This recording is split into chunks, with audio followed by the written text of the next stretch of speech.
Alright everyone, here we are. It is Saturday again, which means it's Dark Souls lore time. Hope you're having a wonderful Saturday as always. I have just sat down and am enjoying my coffee as per usual. And also, as usual, a lot has happened since last week's stream. As always, let me know if audio is working well for you, well, if you can see what is going on. Hello, Cindy. Always present.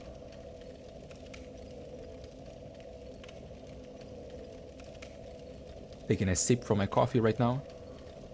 So, a few different things have happened since not yesterday, last week.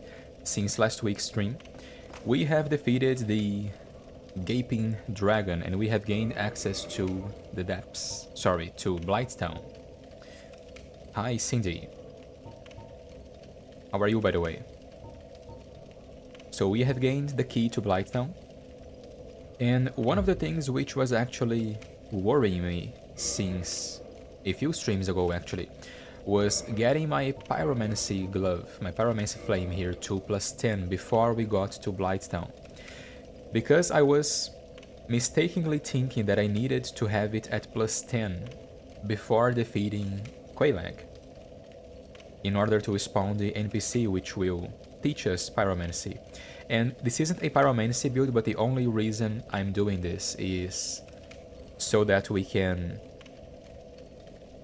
well, do all the quests in the game. This is a Lorethrough after all. We are trying to get as much content as possible, if possibly all available content.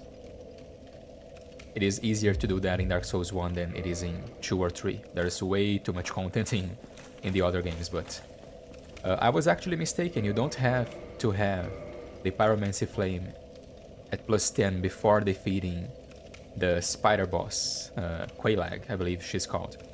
The trigger, or rather the time limit for doing that, is defeating the Bed of Chaos, which is a long way ahead of us yet. And I have been disconnected already. This has been happening rather frequently with every stream. And again, I believe it's the Dark Souls servers acting up. Last time the game may not have been closed using the quit game. Yeah, no shit, man. You disconnected me. Why would you do that? But yeah, like I was saying in chat, we don't need to have the pyromancy flame at +10 just yet, which is actually good news. This means we don't have to worry about that and we can just progress through the game normally.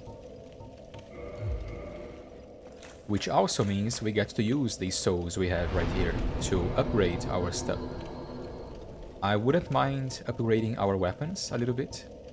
Oh, we also got this in the last episode. I should probably read this. The Dragon King Great Axe. I don't have any green shards. No, I don't, unfortunately. So yeah, hello everyone. Be sure to tell me how you're doing. If you're drinking anything, I'm having some coffee right now. What about you guys? Taking another sip from my coffee, speaking of which. We can't upgrade our weapons because we don't have the materials. I tried farming the slugs here in the depths, but they aren't cooperating, unfortunately. Even though we have 11 humanity, as you can see. So we are going to just level up instead. I believe we should go with... What should we go with? We have 3 attunement slots. That's okay for now, I think. Let's go with Faith, because if I get my Faith to 30, I can use Wrath of the Gods, which is always fun to do, right? And if I remember correctly, we already have it. I bought it from Rhea in the last episode, or I didn't, damn it. That's a shame. I want to eat cake. You've just had cake, if I recall. And so have I, by the way. Just had a slice of cake with some coffee. So we have combustion, heal, and lightning spear, and this should be enough for the moment. Could I equip another miracle? Let's go replenishment. It's fitting, seeing as we got it in the last episode, as a reward for defeating Sorry, not defeating, for saving Rhea from the Tomb of Giants. So now we are going to advance towards Blighttown. I believe this is the way. No, it isn't. I have to go down these stairs here. Let me know if my game's audio is too loud. It does sound a bit loud for me. I'm going to lower it a little bit. There we go. And let me know if my audio sounds okay too, because I had to basically redo my OBS settings recently. I was trying to get all of my scenes properly set, and I ended up deleting all of my effects, all of my filters is the word I'm trying to find here, as 3 giant rats attack me and I kill them in one hit because I'm just built different. I'm just cool like that, you know. Speaking of cool, let's read the Dragon King Great Axe. This is the axe we got in the last episode by cutting the tail of the Gaping Dragon. So, Dragon King Great Axe. This axe, one of the rare dragon weapons, is formed by the tail of the Gaping Dragon, a distant deformed descendant of the everlasting dragons. Am I getting attacked? I am. I got attacked by a slime as I was talking. Excuse me, I'm reading lore right now. Get away from me. Don't interrupt the lore. Thank you. Go away. Green shard? No. Now there's another one. Do I have fire bombs? Can I burn these guys to a crisp? There. I unequipped combustion, but I still have this. Yeah. How do you like that? As I was saying, one of the rare dragon weapons, yes, formed by the tail of the Gaping Dragon, a distant, deformed descendant of the everlasting dragons. The axe is imbued with a mystical power to be released when held with both hands. So this is a funny weapon in my opinion. It's one of the dragon weapons which, man, I can't even block, look at this. Even the block animation is slowed down. Interesting. I do seem to get a buff to defense while having it equipped. So let's see.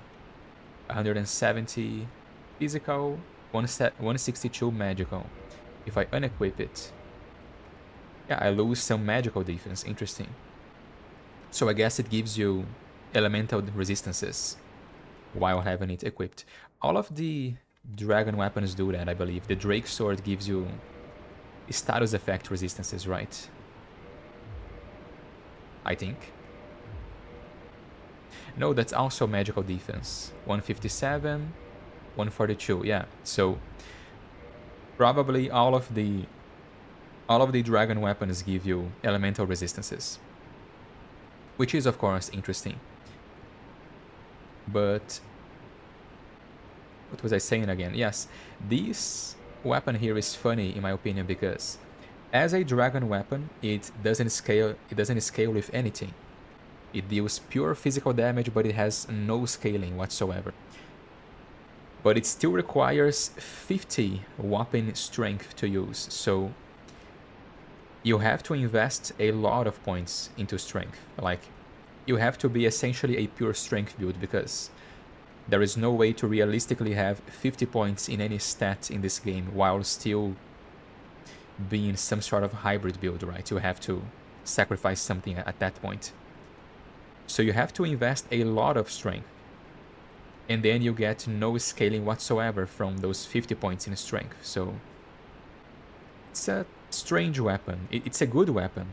Don't get me wrong. It's a very powerful weapon, but it feels like a waste of stat points, you know? I feel like the stat investment could be lower. Something like 30 points in strength or something. But then again, I feel like most of character build talk in this game is moot because the game was not really designed to be played according to our meta, to the player-made meta, right? Take the Dragon Slayer Spear, for example. That thing is very hard to fit in a character build as well. But that's just because we have our player-made idea of what a character build is, right? I don't think the developers had that in mind while making the game. But yeah, here we are. I might go with a halberd for now, which deals pretty good damage. It is also enchanted with Divine. And we still have this guy here. How many bolts do I have? I have 121. Can I buy anything from you? We meet again. We meet again indeed. You have gold pine resin, and I believe he has a limited stock of these. Large arrows. Heavy bolts. I might get some more heavy bolts just for good measure. Give me something like 21. There, so I have 140. And some... Give me 3 gold pine resin. Yeah, that's it. That's all he has. Well, I'm certain we will make a good trade eventually. So I am willing to share some tips. The cursed ghosts of New Londo are formidable foes. To face them, you will require special arms or a cursed body. The quickest way to be cursed?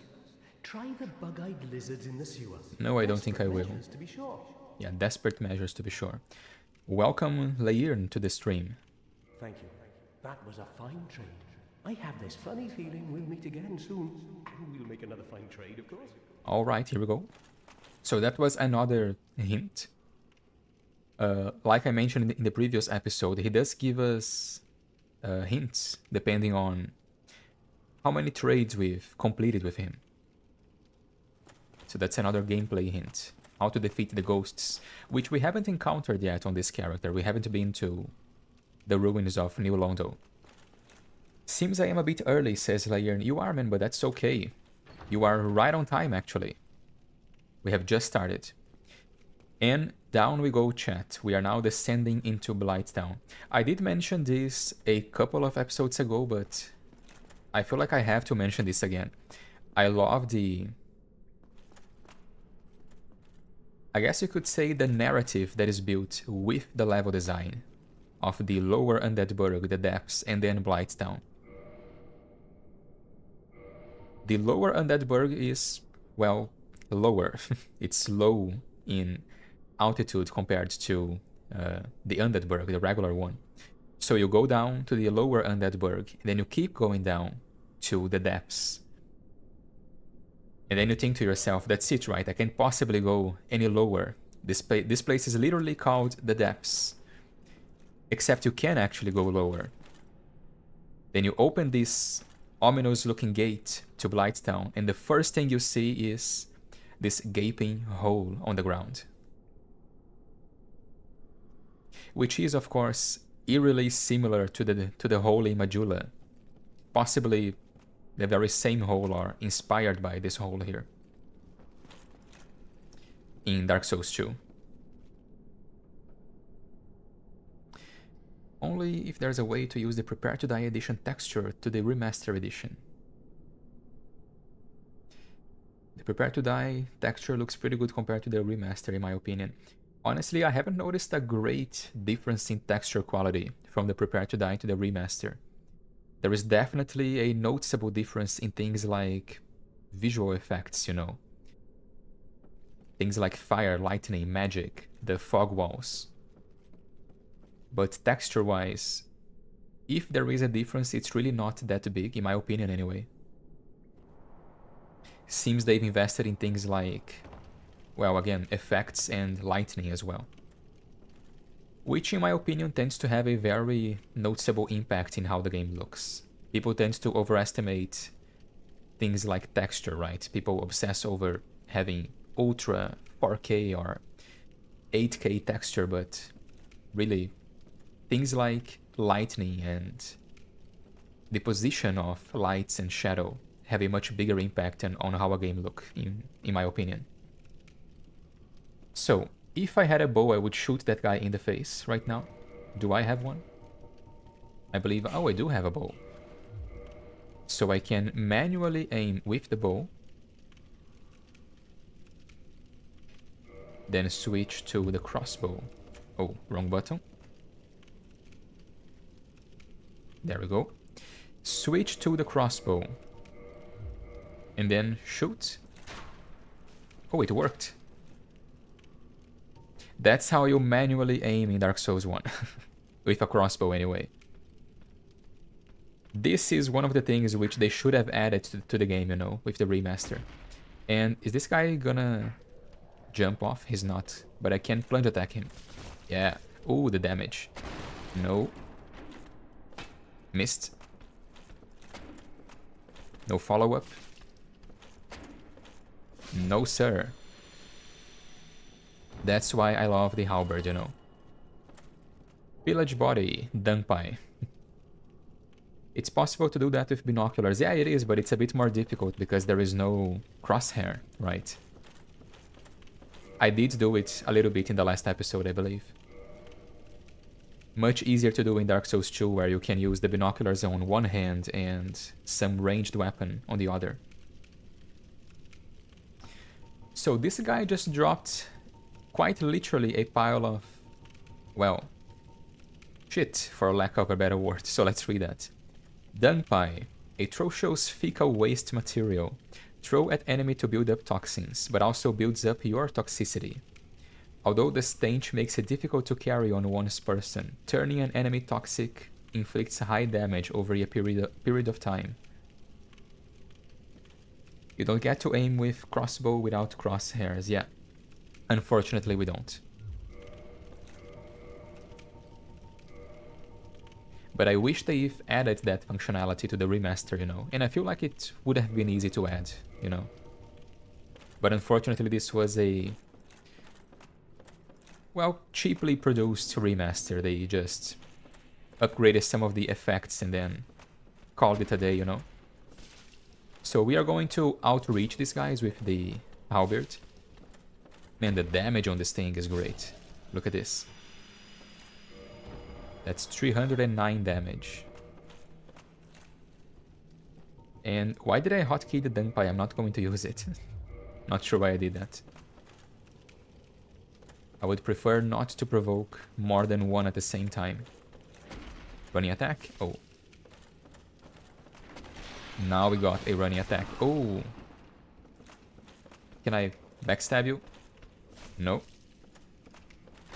Yeah, the reach on that attack is deceptive. Let's heal. Blighttown, the best place. Is it the best place? Yeah, absolutely. Used to be known as Frame Rate Town or Lag Town. Back in the day, back in the Prepare to Die edition day, you know. But yeah, this is, how do we say, where we separate kids from men, you know. As a new Dark Souls player. Oh, I did not notice we were getting toxic. Man, that's the danger in this area. Do we have the thing? We do. I have one. Not good, not good indeed. So let me heal again. Do not... Ooh. Oh, that guy can snipe me all the way from there. That's not good.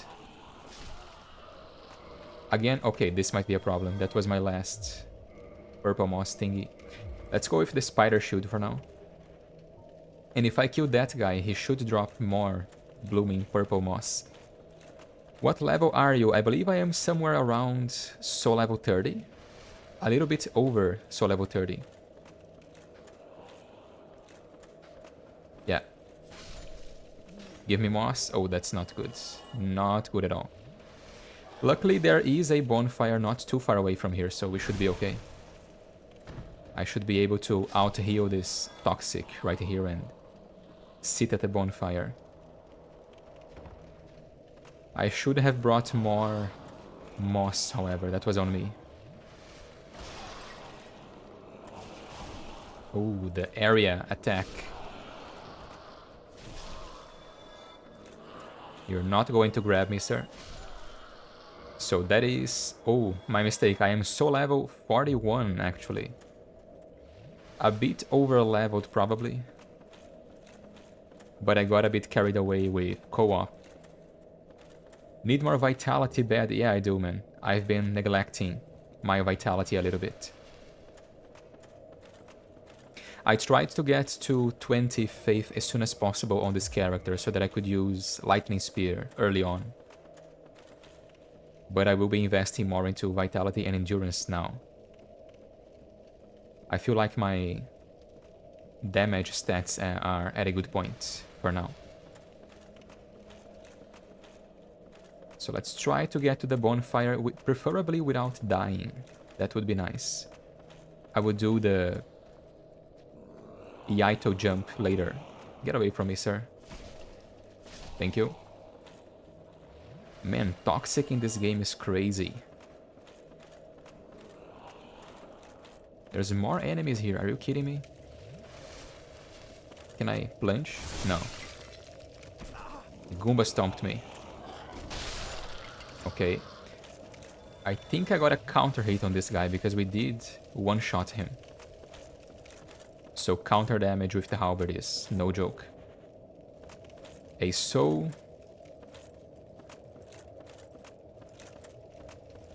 Not going to provoke that guy. I need to sit at the bonfire ASAP. Another chug just for good measure. No reason to play with my luck. And there we go. We're safe. For now anyway. I have no blooming purple moss, so I am counting on the dart throwing enemies to drop some. Should be okay though. I know what I'm doing, everyone.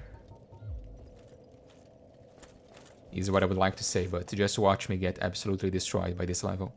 So let's go back a little bit and let's grab some items which are left behind. So looking back to Dark Souls 2 now, I feel like this area is clearly an inspiration for... Man, what is that level called in Dark Souls 2? You don't have the grass shields, do I? Man, I don't. I did kill the Hydra, but I didn't go up the Dark Root Basin and grab the grass shield. Interesting, man. Completely forgot about that. Taco Raptor, welcome, man. Welcome to the stream. We have just begun. Visually, Blighttown is such an interesting place. It's claustrophobic, if anything. Sir, I am reading chat right now. How dare you hit me? These guys have a unique kill animation, by the way. If they kill you with a grab attack, they will quite literally eat your face. It's quite gruesome to look at. So... do not get grabbed by these guys while low on health. I will read chat in a moment. Let me just deal with these guys. Oh, there's two of them now. Oh, and they deal damage. Look at that. Another counter, though. Are you coming down, sir? No? There we go. I thought this would be a backstab, but okay. Nobody else, apparently. The gutter. Yes, thank you, Leon. That's the word I was trying to remember. I feel like the gutter and Blighttown are very clearly similar to each other, so... either they are meant to be the same place, or they are... The gutter is inspired by Blighttown, is what I'm trying to say. I've been tuning into the episode videos, but not the streams. Yeah, man, it's the first time I see you on a stream. Welcome. Be sure to enjoy yourself, man. And we are playing on the best level ever. To top things off, you know. Is that a Dutch accent? Nah, man, that's, you know... You gotta go east and then south. Quite a bit away from there, you know. You're in Europe, you gotta go America and then go south. I've been some of the first comments on most of those, though. You have, man. Thank you by that, by the way. And now we have the Yaito, which I have used on my samurai character. It's quite a good weapon. Where is it? Let's read that. So, Yaito. Katana forged in an eastern land. The katana is drawn from the scabbard at lightning speed using a Yaijutsu technique. Yaijutsu allows the wielder to charge forward to swiftly cut down distant foes. It has a cool attack where you do the Virgil Judgment Cut thing, you know. And there you go. Slight nerd curiosity though. In real life, a Yaito would not be terribly useful as a weapon because, as far as I know, a Yaito is a blunt katana in real life. It's a katana meant to practice, well, basically Yaijutsu, which is, as far as I know, practice of different forms and motions, but not actual cutting.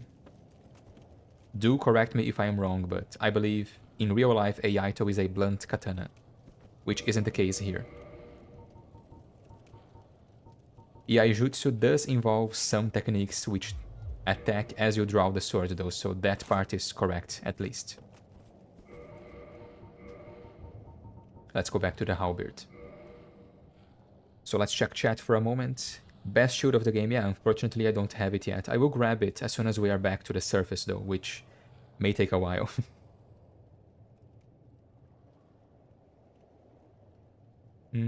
Honestly, I would rather approach Blighttown instead of the gutter. I can't decide which one is worse, honestly. I feel like Blighttown invokes more trauma, but that's just because it was the first, you know. If I had played Dark Souls 2 first, maybe my opinion would be different. That being said, in order to approach the gutter, you have to contend with gravity, and gravity in Dark Souls 2 is no joke. Dark Souls 2 is where Super Saiyans go to train, I think, because gravity in that game is 10 times stronger, you know. It's scary. Yeah, Sharpless Katana is Yaito. Thank you, Madao. Sorry if I am mispronouncing your name, by the way, but thank you for the information there. So I'm not entirely incorrect. Is there another place we can explore here? I would like to jump that way, actually. I believe we can go down here, yeah. There we go. We have some extra items down here. Oh, not good. Back up, back up. I'm trying to sprint, but I forgot that you can sprint on ladders in Dark Souls 1. Come on then. And this is what you get. Love the halberd, by the way. And these guys dropped another soul. And down we go. There's another one? Okay, no. I thought there was another one for a moment.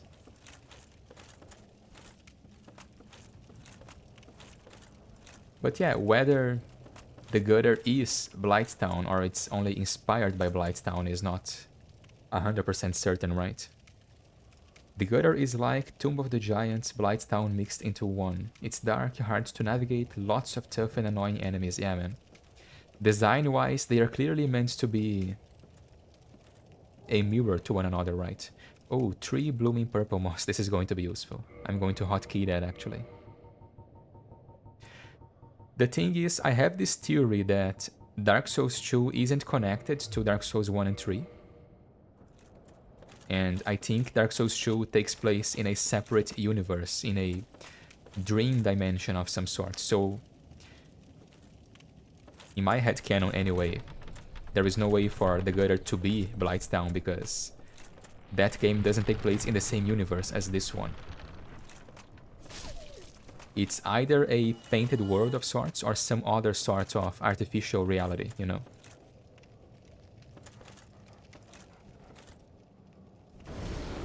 And now we have hot dogs. Dark Souls 2 is the ugly duckling. Yeah, it is, unfortunately. It took some time to grow on me, that's for certain, man. I was part of the Dark Souls 2 hate fan club for quite some time, you know. Eventually the game grew on me, though. A humanity, alright. I guess the main reason why Dark Souls 2 is so frustrating is because it feels different to play. The movement is different and weapon movesets are different too. So your muscle memory doesn't really translate well into Dark Souls 2. You kinda have to relearn how to play the game.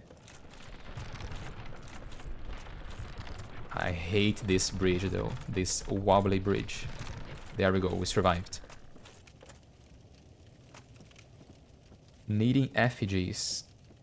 Yeah, there is that too, right? Why do we need human effigies in Dark Souls 2? It's like they took pieces of humanity and manufactured them into items, you know? Quite interesting. It is nice that you can just grab an effigy and become human on the spot, right?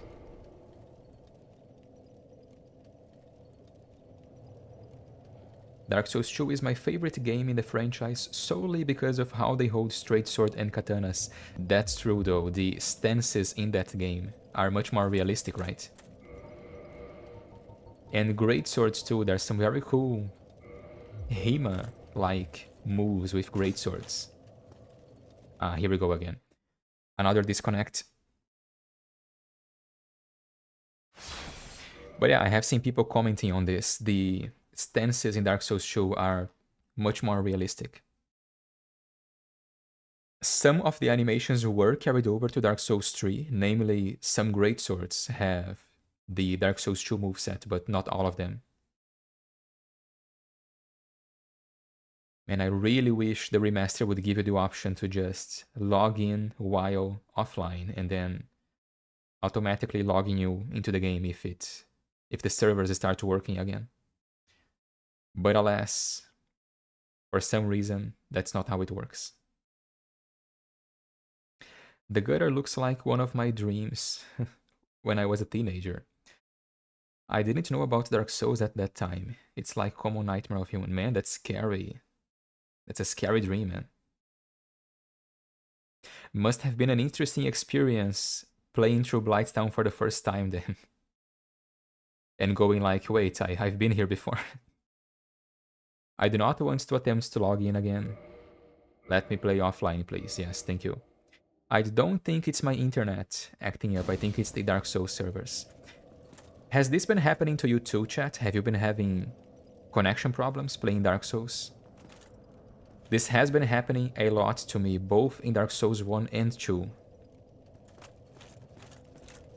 And I have seen some people in the Steam forums talking about it, so I suspect something is happening with the servers. There's an item up there. Did I forget an item? How do I get that? Oh, I think I have to go all the way around, right? I believe so anyway. Let's deal with this guy. I almost walked into the grab. That's not good. Stab. There we go. I can get items from here as well, I believe. Yes. There's like a hidden area around here. And I believe one of the dart guys can hit me from here, so I gotta be careful. Another soul of a proud knight. We can block poison with this shield, so we should be okay. And I think we get the ninja set here, right? The shadow set. Yeah, there we go. And there's another item down here. Yes. Soul of a proud knight, okay. I got banned from Dark Souls Remastered because a hacker invaded my world, so I avoided offline. Man, that sucks. That's such a shame, man. You could try playing with... what's it called? The PvP overhaul. If you guys notice, I have a status effect below my stamina bar. There is an L there. That's because I have the PvP overhaul installed. And it is meant to, as the name implies, change a few things for the sake of PvP balance, but it also comes with a bunch of things which protect you from hackers. So it does things like preventing a hacker from killing NPCs or from trying to inject stuff into your save, I believe. And it also backs up your save, so you should be safe even if you do lose a save, you know. You should be able to just load a backup. Why do you have 11 humanity? Well, I've just been gathering humanity. I have been doing a lot of co-op as well, and you do get 1 humanity every time you help someone, so that's probably it. I tried searching for a fix to remove my ban, but most of them says to delete the save that got banned, and unfortunately that one got banned is my 100% save. Yeah, man, that sucks. People who just try to ruin fun for others, man, are so strange.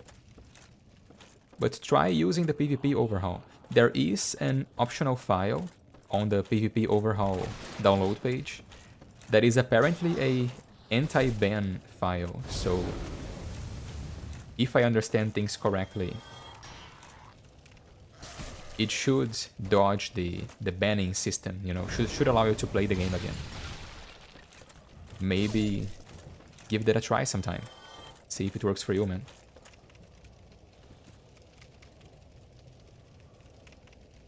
Then start again, yeah. Good philosophy, man. Just start again, you know. If you lose everything, do it all over again. Which is frustrating for sure, but it's also an excuse to play Dark Souls, which is never a bad thing. Okay, we have 2 of these guys and a guy throwing darts at me. Let's keep moving. Man, how are you not dead? There we go. Ah, come on. Well, no reason to dodge the darts now, I suppose.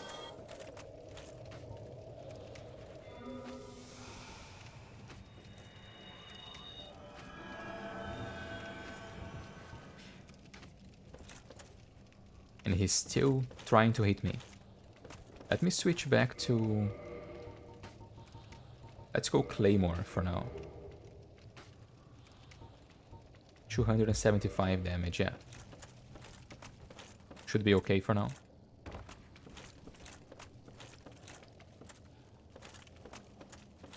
Believe it or not, I don't actually remember every nook and cranny of this level.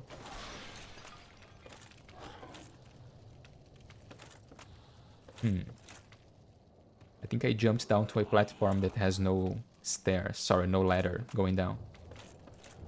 I can't just jump down here, yeah. So, there's that ugly thing down there, which some people theorize is either Jeremiah, the lost king of Izalith, Jeremiah, or some other thing which is probably one of the egg carriers at a very late stage of infection, you know. This is what happens to someone who carries one of the egg parasites for long enough.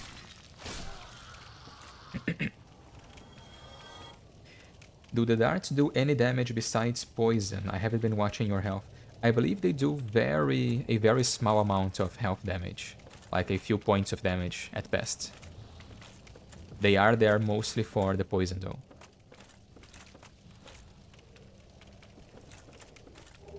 Isn't that the Prince of Lost Izalith? Yeah, that's the thing. We are not entirely sure who Jeremiah is, right? It could be Jeremiah, could be his son, you know. If you go by the theory that Jeremiah is the king, so that one over there is the prince. Izalith has a king. I thought Izalith was just a place for witches. Oh, there's lots of theories out there. It must have some sort of leader, right? Oh, forgot about this guy. So I didn't get poisoned because I blocked the attack. Interesting. I suppose we can do that. We can block the attack even with our weapon, just as a last resort. Interesting.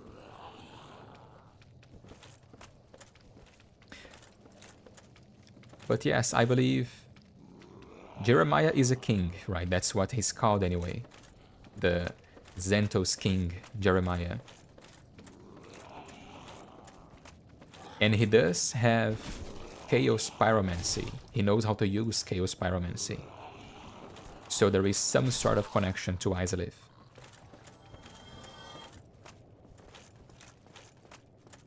I suppose we can assume that he might be the king of Izalith. The Eagle Shield. The Witch of Izalith might be some sort of cultural figure, while the kingdom itself was ruled by a king, you know. Who knows, though? The Xentos scholars in Dark Souls 3 seem to be related to Oolacile in some way, or they have some interest in the magic of Oolacile, so it's hard to tell, really. Fun fact, Xentos means yellow. Yeah, I believe that's Greek, right? That's yellow in Greek. And the Xentos scholars in Dark Souls 3 also wear yellow. So there you have it. Lore, everyone.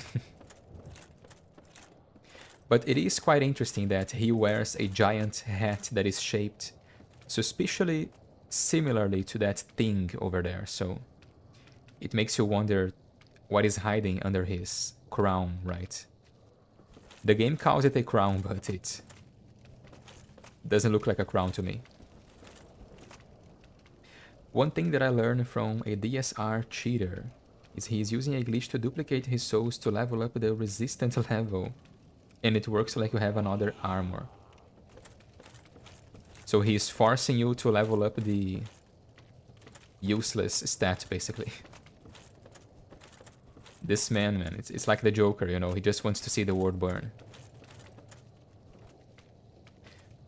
I think he learned pyromancy and got someone to build his old kingdom.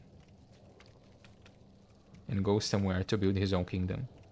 Yeah, we are not entirely sure he is from Izalith, right? He might also be connected to Oolacile. Where do I go?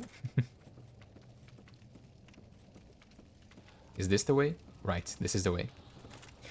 I got distracted, sorry chat. This is the way, I believe, yes. Follow the torches. What are you doing there? Why didn't you climb up here? Come on. Up you go. Thank you. Take this. And this. Chew our chews. Free of charge, sir. Enjoy it. Many kingdoms rise and fall in the world of Dark Souls. They do indeed, man. And they are forever lost to time. So let's get rid of the dart throwing guy up here.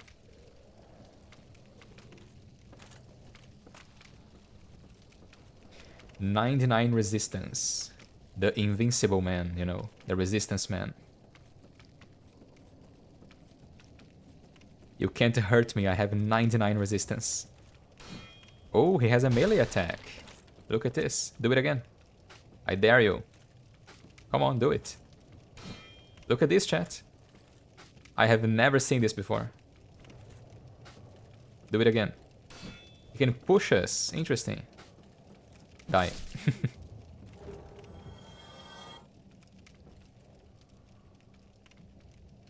Wouldn't it be cool if we were able to visit other kingdoms like Astora or Katarina? Man, there's so many kingdoms which I wish we could visit in Dark Souls, and we never had the opportunity to do that. Astora, for one, because we have so many characters from Astora. But also Londor in Dark Souls 3. It's such an important kingdom, lore-wise. It's related to one of the endings of the game, and yet we never visit it. Yeah, that's definitely new, man. I didn't know the dart guy could push us. Also, Kartos from Dark Souls 3 would have been interesting. It sounds to me like a Arabic-inspired kingdom, you know. Kinda like Hammerfell, but Dark Souls. Hammerfell being the kingdom of the Red Guards from the Elder Scrolls franchise, for those who don't play the Elder Scrolls. Do you guys play the Elder Scrolls, by the way? Do you guys like Skyrim and Oblivion? Or Morrowind?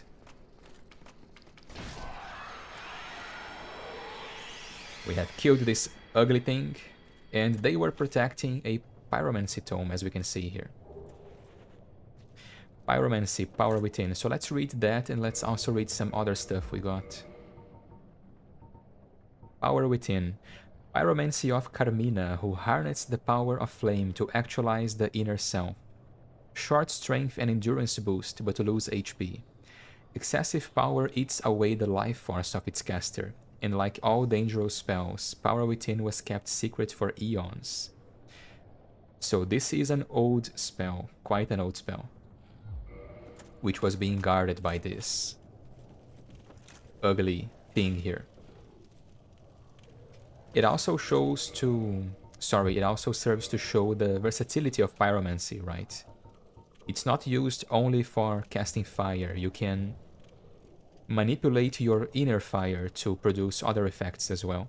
We are going to see this later in things like Iron Flash and... What's the other one that produces sweat? Flash sweat? Sweat flash? The one which makes you sweat a lot, so you are resistant to fire. Let's see what else we got. We did grab the Shadow set, I believe. Here we go, Shadow Garb. Black cloth garb worn by spooks from an eastern land. Designed so as not to hinder their unique form of martial arts. While it sacrifices defense for the sake of greater mobility, it does offer resistance to bleeding and poison, among other things. Perhaps due to the nature of espionage. So this is the ninja set, basically. Let's put the hood on as well. If you wanna play Hyo Hayabusa in Dark Souls, there you have it.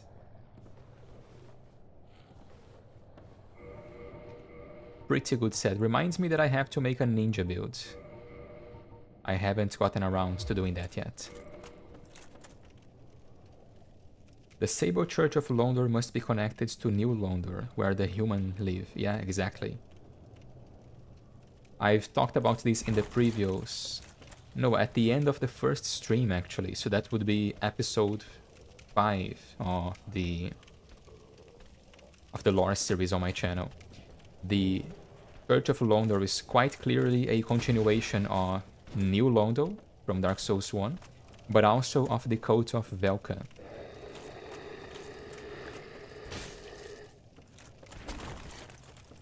Let's deal with this guy. And I'm afraid of rolling around in this area. Can I break your poise? I mean, I need to hit you in order to break your poise, right?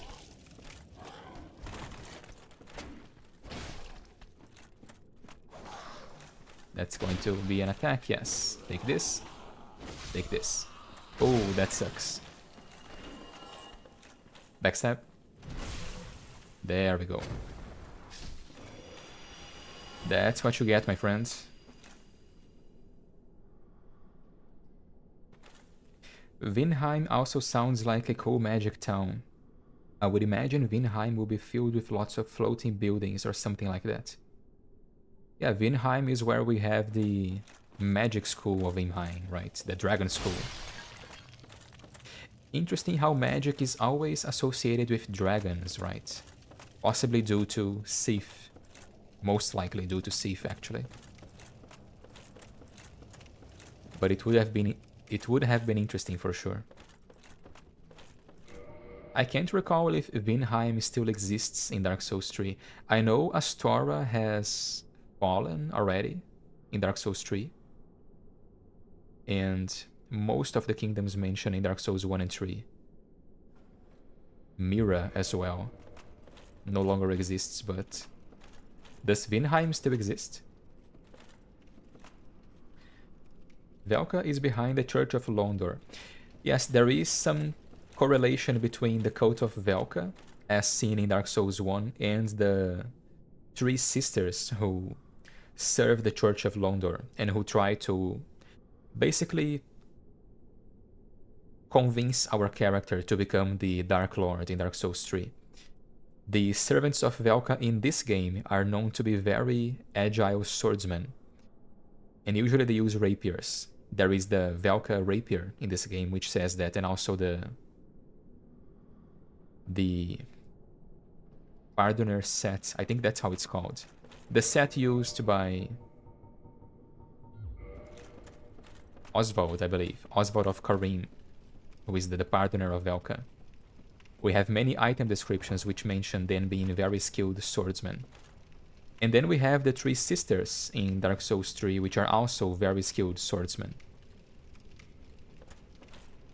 And they also have some miracles of Velka. They have things like Karmic Justice, I believe, or Vow of Silence, which in this game are associated with Velka.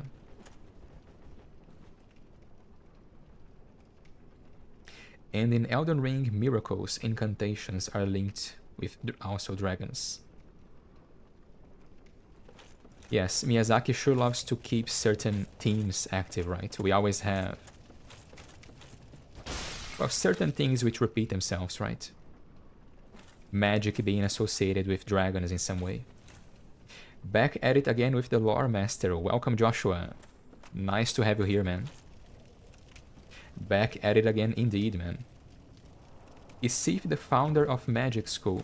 He's never clearly stated to be the founder of magic, but there is also no mention of magic existing before Sif, as far as I know.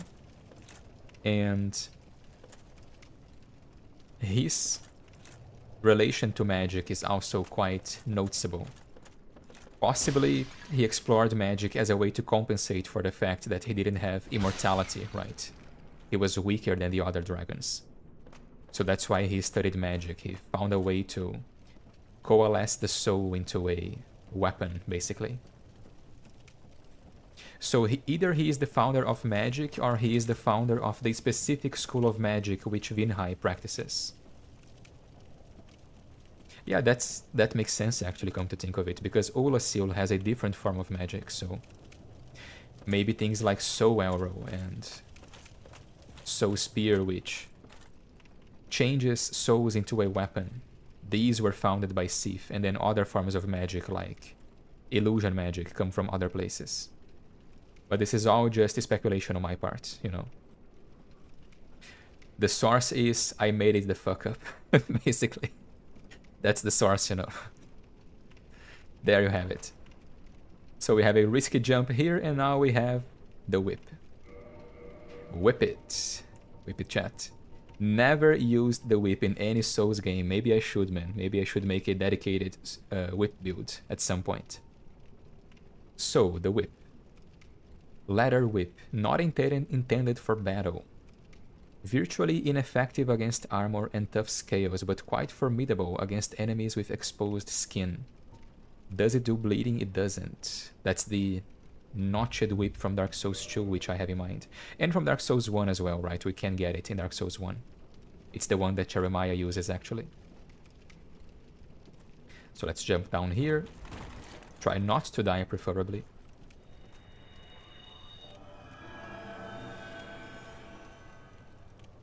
Alright. Popping a heal. That's the nice thing about being a faith build, you know. Between my healing miracles and my Estus, I am effing invincible. And here we have these ugly things, which can disappear, apparently.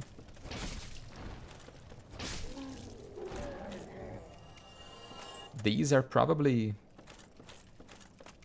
I'm gonna be honest with you, I'm not sure what these things are. They might be lesser demons, or they might also just be residents of Blightstown, which were fully mutated by having the Chaos Flame nearby, you know. That's clearly not just Blight or Hollowing, because they can use what looks like Chaos magic. So I would wager the Chaos Flame has something to do with the way they look right now. Let's try and get rid of this guy. Ah, come on, man. One hit? Really? That's all it takes? Alright. We have the Wanderer set here, and a falchion, which we might use later on. It's a nice weapon. Golden magic of Oolacile is ancient magic, right? I've watched a very interesting video, I can't remember its name though, which talked about Oolacile from a prehistoric standpoint. And it mentioned how Oolacile might have been the point where modern humans met primeval humans in some way. Man, I can't recall the name of that video. I would recommend it if I knew the title. I might put a link in the description later, in the VOD or in the series episode as well. But yeah, Oolacile is ancient. It's a very old kingdom. It was built in the site of some sort of burial ground for very old humans, because that's where they found Manus, you know. I hate these mosquitoes, by the way. Jump attack. Nice. One hit kill. More mosquitoes approaching. A town with no homes. That's an interesting observation, actually. I assume the homes just... well, they were destroyed over time.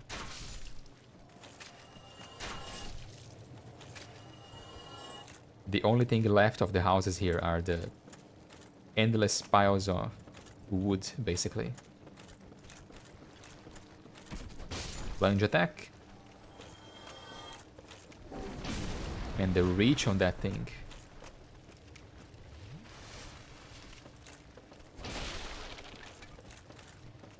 Away with you.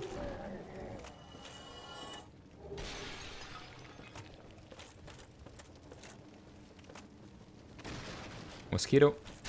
That's why I brought a crossbow, by the way, because it's a very nice way of dealing with the mosquitoes. Doesn't work in real life though, that's a shame. I've tried. You know, it doesn't work. Do not try to shoot mosquitoes with a crossbow, it's quite difficult. But it does work like a charm in Dark Souls. These chaos bugs have nothing in common with humans, I think. Yeah, it's hard to say if they are human or if they are lesser demons. They do have arms, but they might also just be lesser demons, you know. Which would be why we find them in the lower Blighttown as we approach Izalith itself. But who knows? Oh, and that reminds me, we do have this, the Rusted Iron Ring, so traversing the swamp should be no problem. Another hit.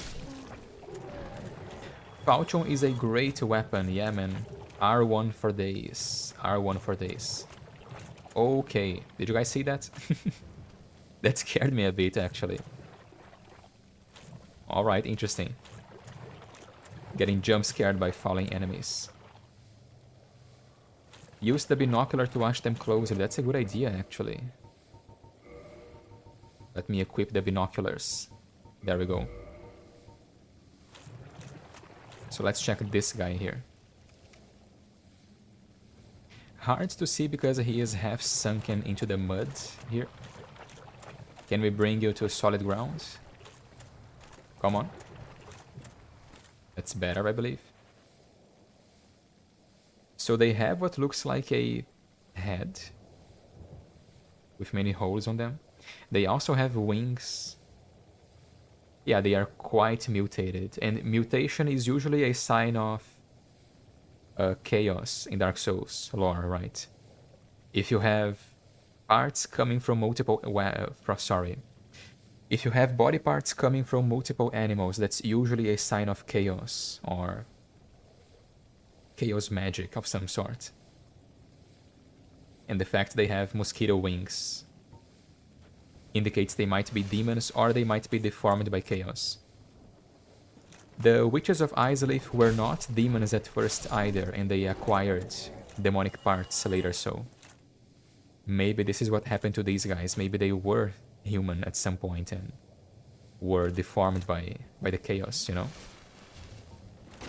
More mosquitoes, get away from me. There we go.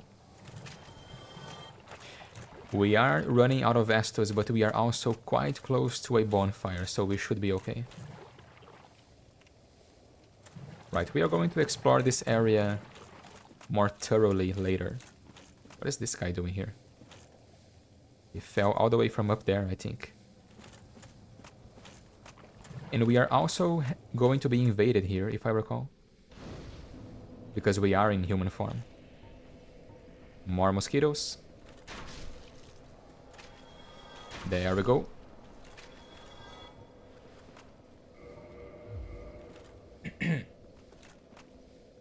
So are we getting invaded or what? Oh, I have to step out here, I believe. Yes. Now we are getting invaded for sure. There we go. Man-Eater Mildred. Yet another concept which keeps getting reused with each title, right? Every Souls game has a naked woman who devours men. And she tends to live in a swamp of some sort. Can I parry you? Well, she has no poise at all. Get parried and get out of here. There you go. Then mosquito. Get away. And she drops humanity, of course. That's 12 humanity. Nice. More humanity. And a butcher knife. So let's check that out. And let's repair our stuff and level up. 20 vitality. Let's go faith and vitality for now. Yeah. More health. They might have made it up as they went along. Yeah, there is definitely... I think we have to admit at some point that there is definitely an element of that, right? A lot of this thing is just, you know, it looks cool, so put it in the game, you know? And then we sit here for hours and hours trying to make sense of it. But a lot of it does link back together too, so... And even if there is no message to be found, it's still fun to look for a message, you know? I like doing it anyway. Chubby woman is what I like. Damn right, man. Based. And here we have a dragon scale. And this place is implied to be the nest of the gaping dragon, or at the very least, where the gaping dragon was hiding to ambush us. Which is why we find a dragon scale here. I think it does align perfectly with the place where the gaping dragon comes out of during the cutscene. But yeah, there we go. And I need to put some stuff into the bottomless box. Do I have the bottomless box though? I don't remember buying it. Oh, I do it. I do have it. Okay, good. Give me just a second, chat. Let me organize my inventory. I am a Resident Evil 4 player at heart too, so having a unorganized inventory kinda makes me flinch away, recoil in disgust, you know? Let's read this though before we put it away. Butcher knife, giant butcher knife wielded by the undead man-eating cook lurking in the depths. More a tool for subduing and preparing live catches than an actual weapon. Those who have faced this deadly weapon, this deadly blade, have a deeper sense of how helpless prey must feel. It does have a absorb health effect, right? I think it does anyway. It gives you back health with each hit. Let's see, we have the Great Axe, the Dragon King Great Axe, the Mace, Morningstar, Winged Spear. Some of these we are getting back later to infuse, because I do like having a small arsenal of weapons basically with me. The whip. I'll keep the longbow if I want to manual aim.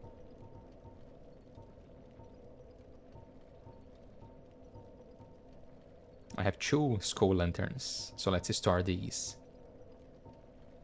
This can go away, and so can this. I think we're good for now.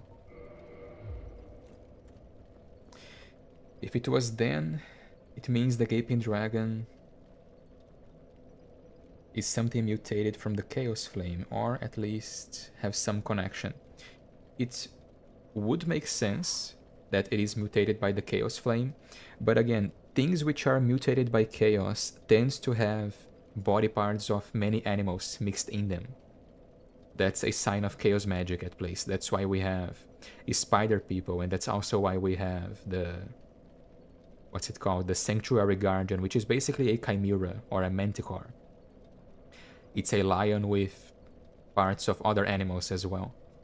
The Gaping Dragon is more like a dragon which adapted to its environment, I believe. In the Design Works interview, I remember either Miyazaki himself said this or some other member of the design team said that the reason why the Gaping Dragon has a big mouth is that it is so it can catch prey more easily, basically. It lives in an area where feeding is very difficult, so it needs to catch as much prey as possible. So that's why it has a very big mouth, you know. Which is quite interesting to think about. And also terrifying. Low-key terrifying. But it might also be mutated by the Chaos Flame as far as we know. It would make sense, you know, it wouldn't surprise me if that were the case.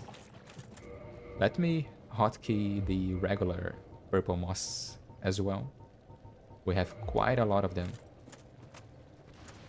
More mosquitoes, of course.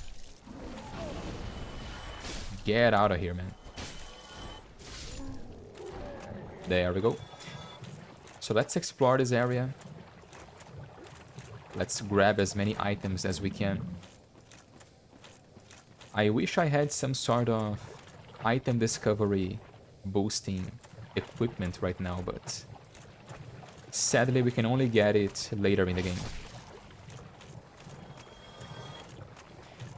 But still, we might get lucky and get some upgrade equipment from the slugs here. Deal with the mosquitoes as well.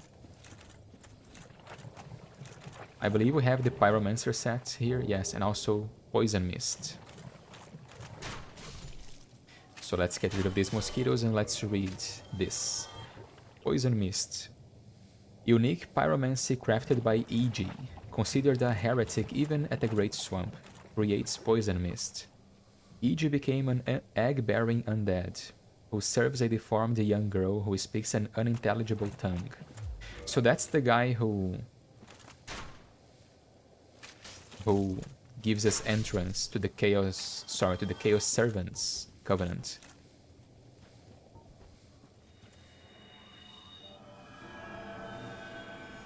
Why does Mildred look like a normal human, but the butchers in the depths look mutated?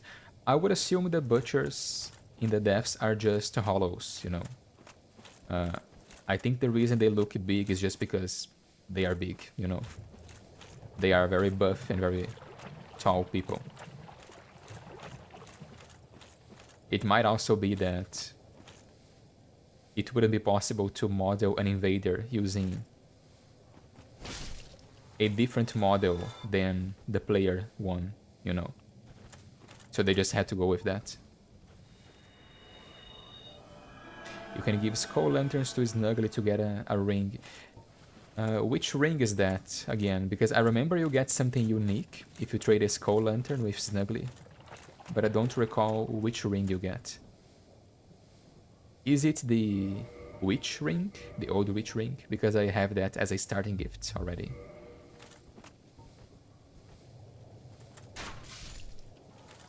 Invisible ring. Ah, it's the ring which makes you translucent. The fog ring, right? I believe it's called.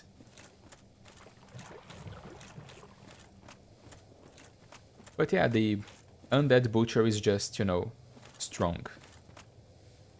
chunky, strong people. Because they eat well. They eat a lot of meat. Lots of protein.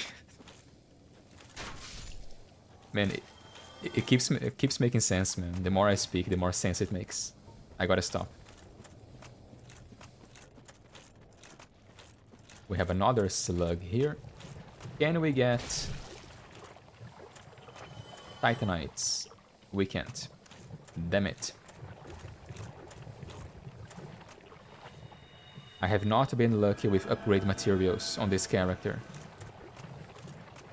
I got very few while farming in the depths as well.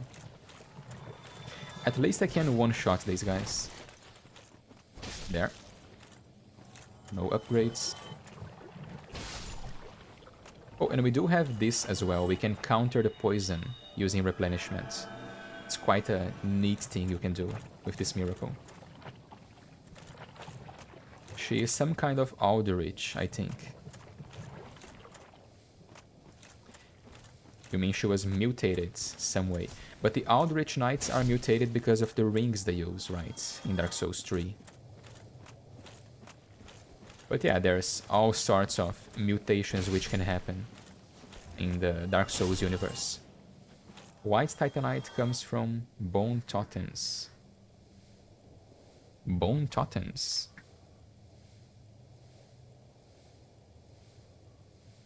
Interesting, I'm not sure what Bone Totems are, man. You mean lore-wise?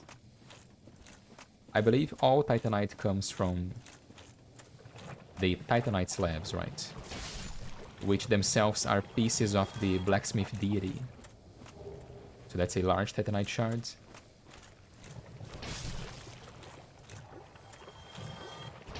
It does make you wonder, why do we have Titanite of many colors, right? At least in Dark Souls 2 we had an explanation for that. Someone performed rituals to color Titanite. In this game, oh, nice! 5 green shards. Look at this, chat. We got the best possible drop. That's nice. But in Dark Souls 2, the reason why we have elemental Titanite is because someone performed a magic ritual to create them, basically. In Dark Souls 1, there is no such explanation, I believe. The Pillars of Bone guys before Nito. Interesting. So they might be fossilized. Or sorry, fossils, basically. Never thought about that.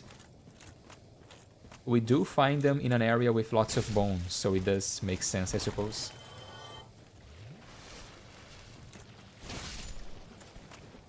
There we go. No more drops. Oh, we got 1 large Titanite shard. That's nice. And we also get the server. Let's take this moment to stop the poison, heal up, and let's read some of these item descriptions we have here. So we have the server. A curved greatsword used in a mysterious ancient rite, imbued with a frightful occult energy, which restores HP with each hit. This is the weapon which gets a different item description if you infuse it with chaos, I believe. I think the word occult changes to another word. It's another kind of energy. Chaos energy or something different. But it might also just be a translation problem, I believe. They accidentally changed the one adjective for the chaos variation of this weapon. But this, to me, is probably... Well, it says it's an occult weapon, right? Occult energy. It's hard to see here, but it does have runes on it. It's very hard to see here. It is a beautiful weapon, that's for sure. Man, these attacks are slow. But it might be an occult weapon, as in it was a weapon made to fight the gods, right? Occult things in Dark Souls 1 are things made to specifically target the servants of Gwyn, you know? So let's make our way to the Great Hollow. It's the name. A few more slugs here. Hopefully we will get some more shards. We'll see. Oh, look at these, chats. I was just complaining about my luck and we get a second drop of 5 green shards. That's nice. We are upgrading our stuff for sure, chat. That's why I made it a point of making some of our weapons divine before coming down here, because I knew we could get some green shards. Let's drop a... Oh, only got one of them. Another large shard, nice. We are going to have some electric weapons on this character as well, and lightning infused weapons take regular shards to upgrade, so we are going to need those as well, definitely. Let's heal once again and let's go. Server is also a good weapon if you have enough strength to wield it. Yeah, it is a good weapon. Curved greatswords are quite interesting. I've never played with them for any significant extent of time, you know.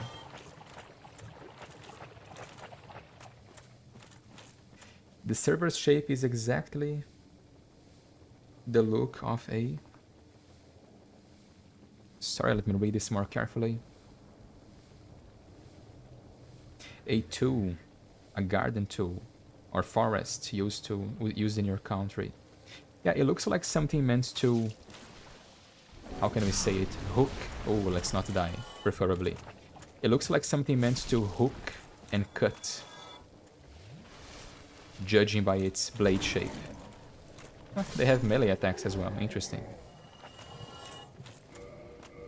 Let's see if we can get a closer look at it here at the bonfire. Under the light of the flames, you know.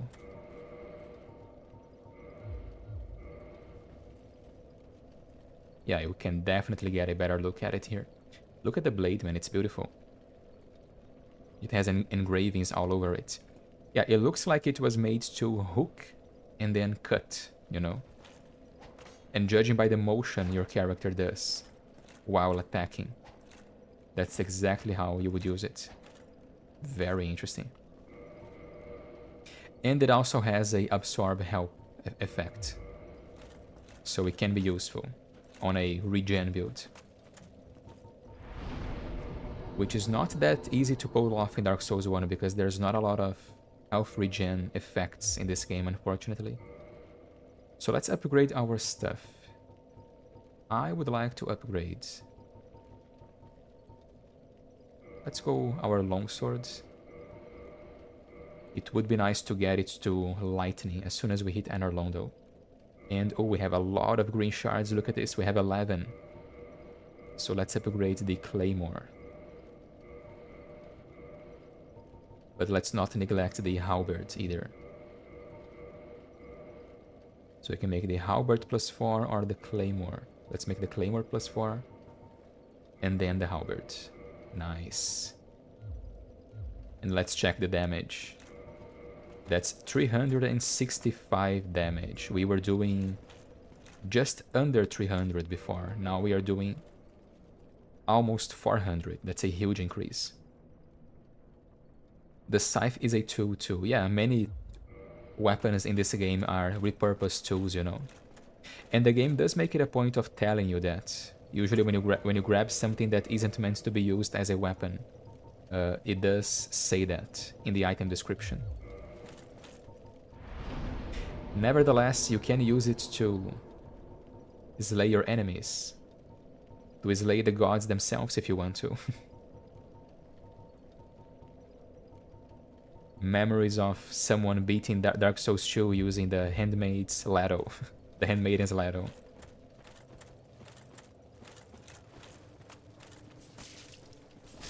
Completing the prophecy of the chosen undead while using a wooden ladle. As you do, you know, as you do. Like the workers in Dark Souls 3, yeah. We do have an item here as well. I didn't explore the Great Hollow, did I? I meant to do that, but I forgot. Oh, I wasn't going to explore it right now. I was just going to reach the first bonfire, but I suppose we can do that some other time. We will be back to Blighttown in the future, so... I had to pop out for a minute, but I am back. That's alright, man. Welcome again.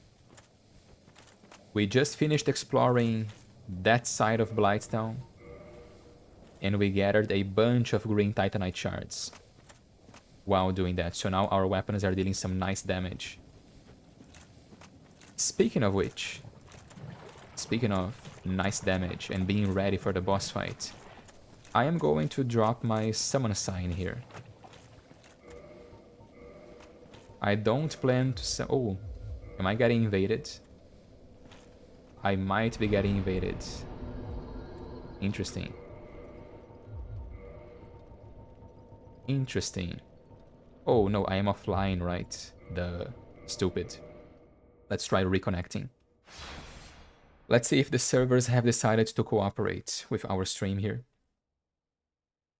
I don't think... Oh, they have. Good. We are back online, chat. If you would like to do some jolly cooperation, I will be dropping my summon sign here.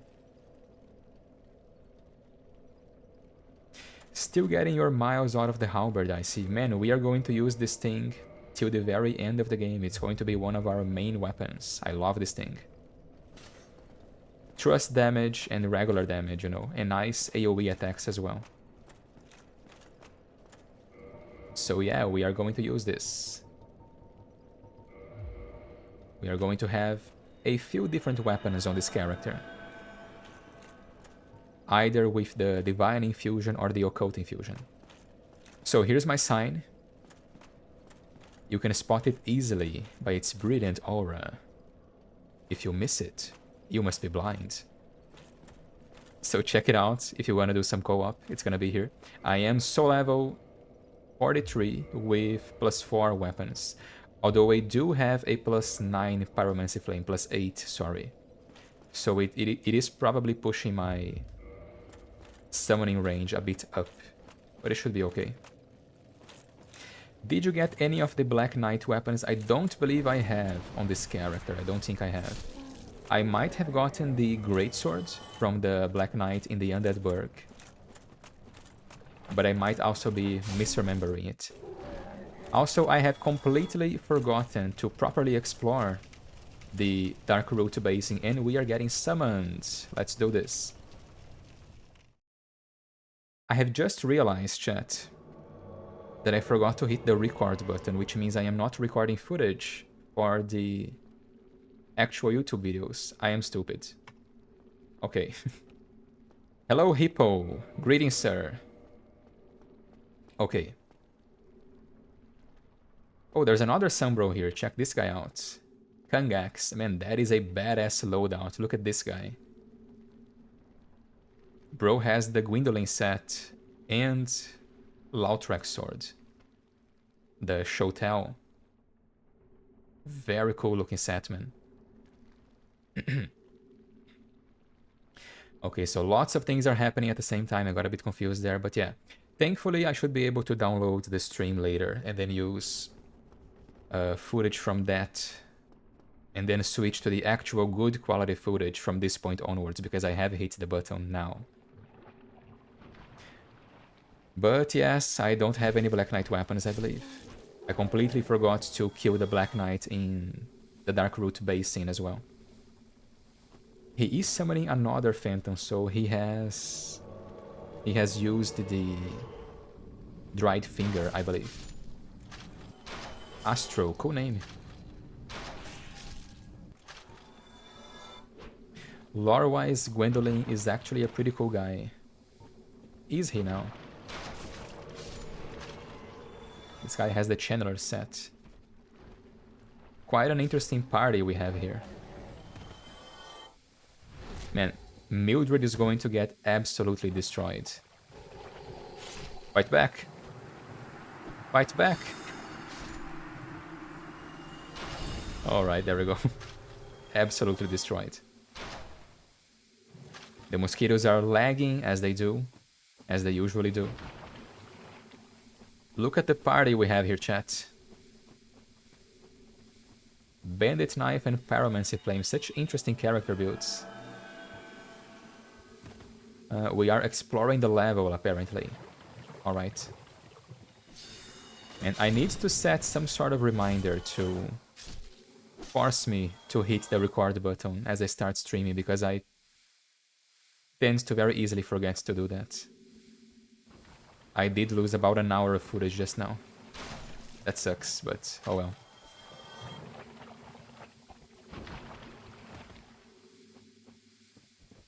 It's okay. Should be okay. I have heals as well, my friend. It's a shame that healing miracles don't work on other players on this game. I like healing other people as well, you know.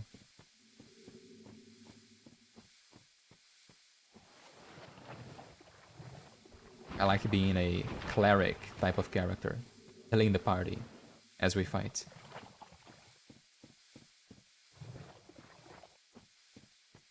Are we going for the boss, or are we exploring the level? Okay. Oh, and of course the most interesting looking guy is the host, right? It has to be the host. He is going for the John Dark Souls set, and oh my god, that guy got destroyed. My boy Astro did not pass the vigor check. Did you guys see that? He got destroyed. What the hell? He got bonked in the head and he was out, you know. Poor guy. Vigor check, bam.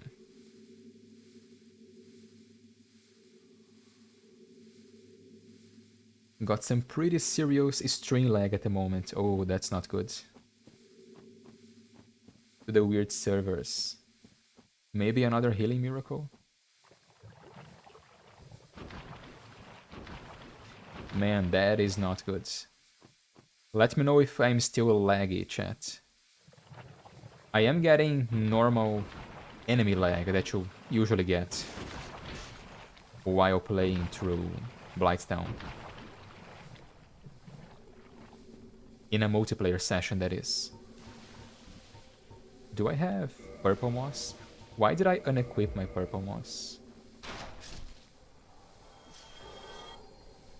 I've just realized this guy has the crossbow. But I don't think he has enough strength to use the crossbow because his character was pushed backwards when they fired it. Interesting. It's a bit better now. Okay, thank goodness. Let me heal up again.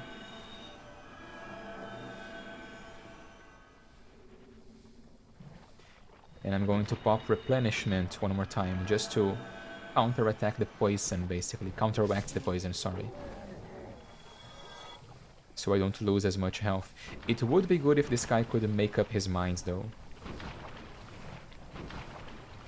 Okay, so the lag was gone the moment you talked about it. Good. If it gets laggy again, you shoo it away again by talking about it. That seems to be working so far.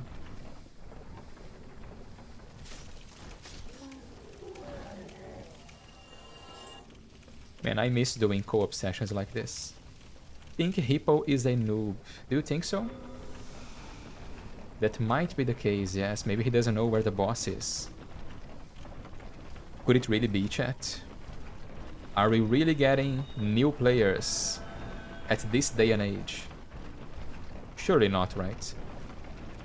And I fell. If you have Gargoyle Tail Axe, it can increase your resistance. Ah, interesting.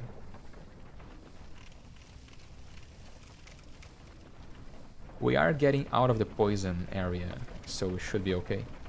I don't like that he's going up the ladders, though. Like, there is nothing to do up there. Does he want help exploring the level? Some players do that. Dark Souls is getting a resurge in popularity. Well, I was summoned by a guy in the Undead Parish the other day, and he basically made me play the level backwards. He summoned me quite close to the Andre bonfire, and then we went all the way back to the first bonfire in the level, instead of going straight for the gargoyles, so maybe that's what's going on here.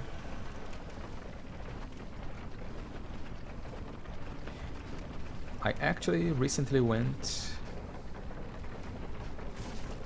through my first game. Ah, come on, man. Really? Not talking about you, by the way, going through your first game. I'm reacting to me getting toxic. Maybe reading chat while playing isn't as easy as I thought. Alright.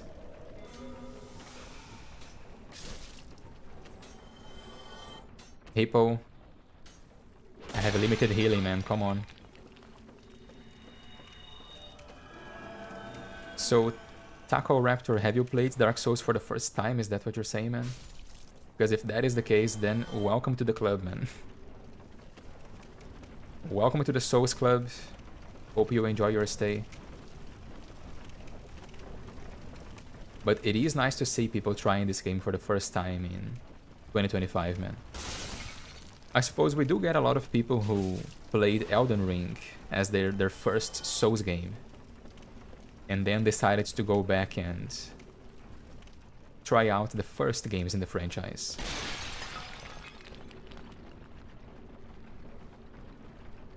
Him putting on that set is... yeah, man, you're right. I think he's playing through the level for the first time. He's exploring, he's trying out new things, you know. Which is fine, you know. It's fine to help a new player. That's what I'm here for. That's why we are Sun Bros. Because we like helping new players. It is the task bestowed upon us by the God of War. By the... oh, sorry. What am I saying? The fuck am I talking about? It is the task which has been bestowed upon us by the God of Sunlight. I have actually never taken the elevator down, so this is a bit scary. Usually this is a one-way trip, you know. Nah, he's just loving the fashion souls. It is a nice looking set, so makes sense. There we go. Succeeded. They did come down, right? I believe I saw them coming down. Where are they?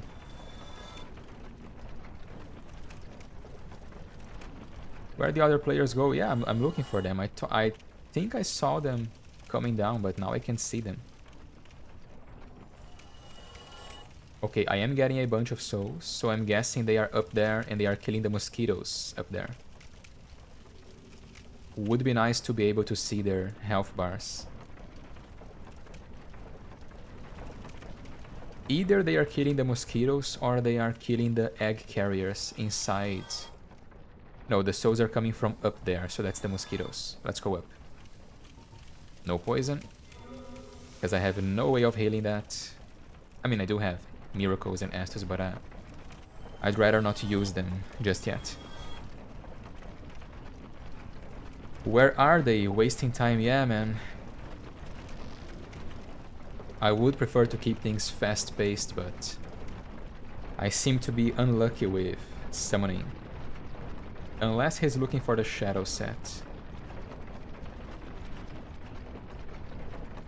Yeah, but that's like all the way back, you know?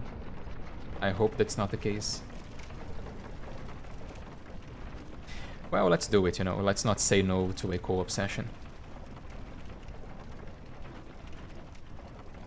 They are probably up here somewhere. Once he realizes there is nothing up here, he will come back down. There they are. Found you. That guy has Is that guy modding his game? Because he has a weapon, but also some sort of magical effect on his hand. Come on, man. Where are we going? No, not there. Come on. He saw me going up the ladder, so now he wants to go up there as well. Okay.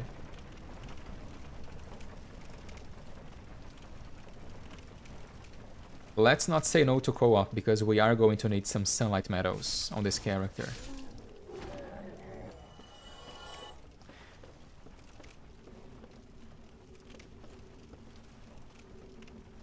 So what have you guys been playing recently, by the way? I have been enjoying some Red Dead Redemption 2, actually. For the first time, too. I hadn't played the game yet. DS3, nice. Nice game. I played DS3 for the first time this year. Which is ironic, considering that I consider myself a Souls veteran and a Souls fan as well. Quite a cool game.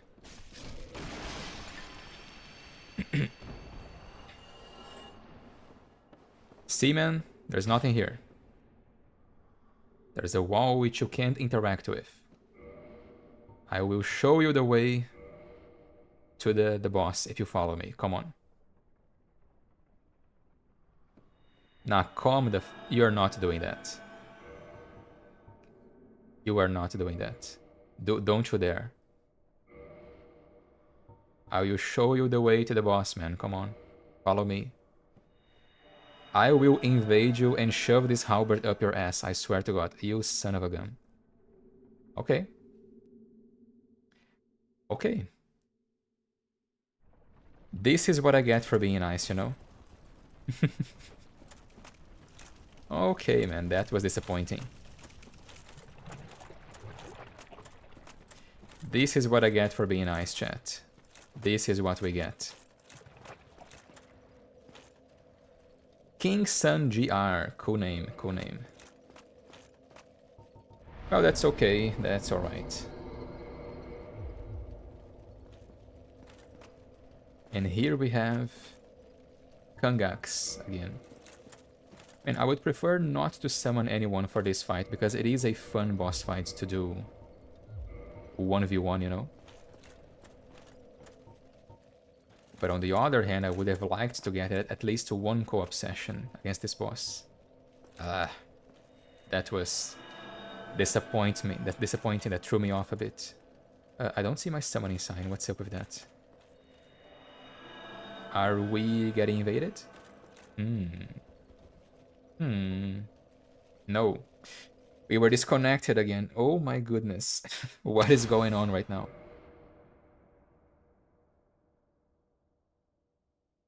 The god of connection has forsaken me. Now there is no hope. What is happening right now? Okay, so change of plans. We are not doing co-op. We are going straight for the boss and we are defeating Quailag. So Fisk is playing DS3, and what sort of build are you playing, man? I finished DS3 for the first time recently, and I actually played a character build which is new to me, which was a Ultra Greatsword character. Up until that point, I had never played with ultra heavy weapons, you know, and it was quite a lot of fun. Well, I am still online, I can still summon people. Man, what is going on?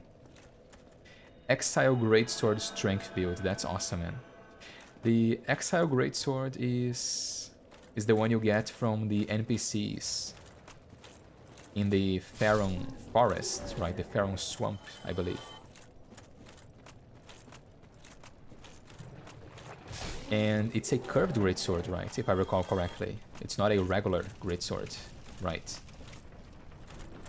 I played with a Lothric Knight greatsword, enchanted with Blast, the Blasted Infusion, and stacking a bunch of health regen effects, so it was basically a strength regen build. Similar to the Gravelord sword, yeah. And it was quite a lot of fun, you know. Let's not get hit by rocks. Oh, I hit the rock. Okay. No, thank you. Stab. Stab. Roll. Ooh. Oh. Oh. I don't like that. Back away. Heal. Dodge. Stab. Another stab. There we go. Oh, the reach. Damn mosquitoes. They threw me off.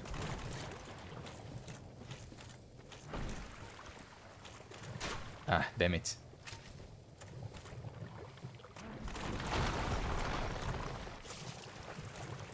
Funny how they can just grab another rock, you know?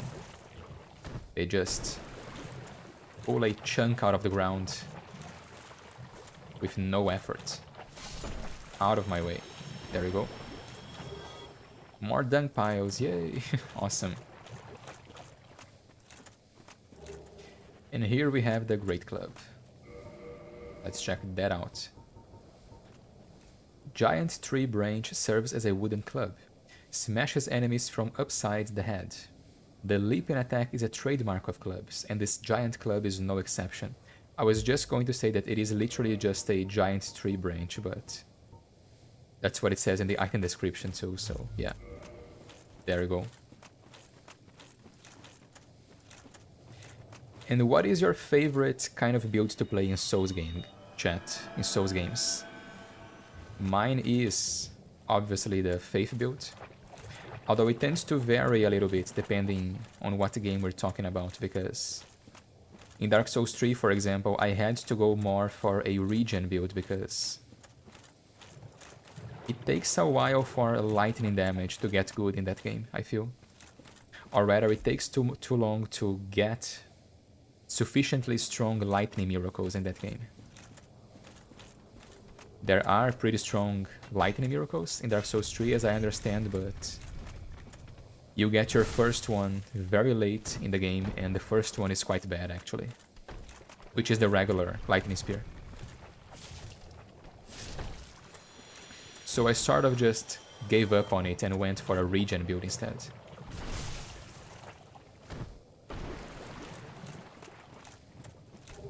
I've tried playing magic as well, but it was a bit boring, honestly. Nothing against people who play magic, but it's so easy to just sit back and pelt enemies away with spells, you know. Okay, so there is an item over there. I am going to grab it on my way back.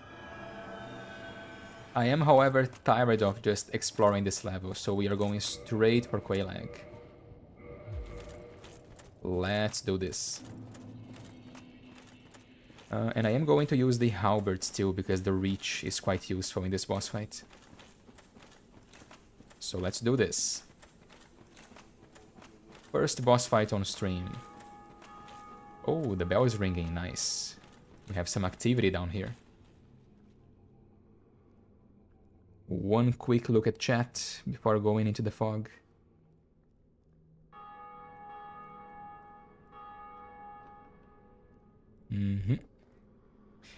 And I believe that's it. That's all the preparations we need. I don't have any fire resistance buffs, unfortunately. But we do have Lightning Spear, which should be very useful in this boss fight. So let's do this.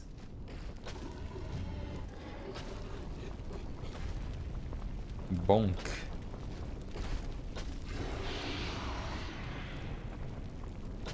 Man, who got bonked on your screen, man? Because if you are talking about what I think you are, then man, my stream is laggy. That happened quite a while ago. Chat, are you okay? Are you with me? We have this interesting looking cutscene, which many people like it for obvious reasons. And, okay, you have got to be kidding me. What is this luck, man? What is happening? I am... Okay, so... I'm not as laggy as I thought I was. Good. Oh, we didn't get kicked out of the boss fight. Cool. Okay. We are still here. She's spitting fire, so she's getting... Oh, I missed. I got it. Okay. That's easy to avoid. I just strafe this one. Yes. Stab. Damn it. Stand still. Have some lightning. Ooh, the damage. I love throwing lightning against these bosses. Have a strong attack. Nice damage. Okay. Let's not get trapped by the lava though. Let's get away from here. Come on, over here. That's a stab, right? Yeah. Take this. What is this? Oh, I don't like that. Oh, nice. I hit her torso. Can I do it again? I can. Look at this, chat. The running attack is good for hitting her torso, apparently. What is happening? I can see. Oof, okay. Can you not corner me, please? This thing is trying to corner me. Get away from me. Okay, that's better. Take this. No luck this time. I can just strafe this one, right? And a strong attack now. Oh! Okay. That's new. I wanna hit her. I didn't. I thought I could hit her in the chest with a crossbow bolt.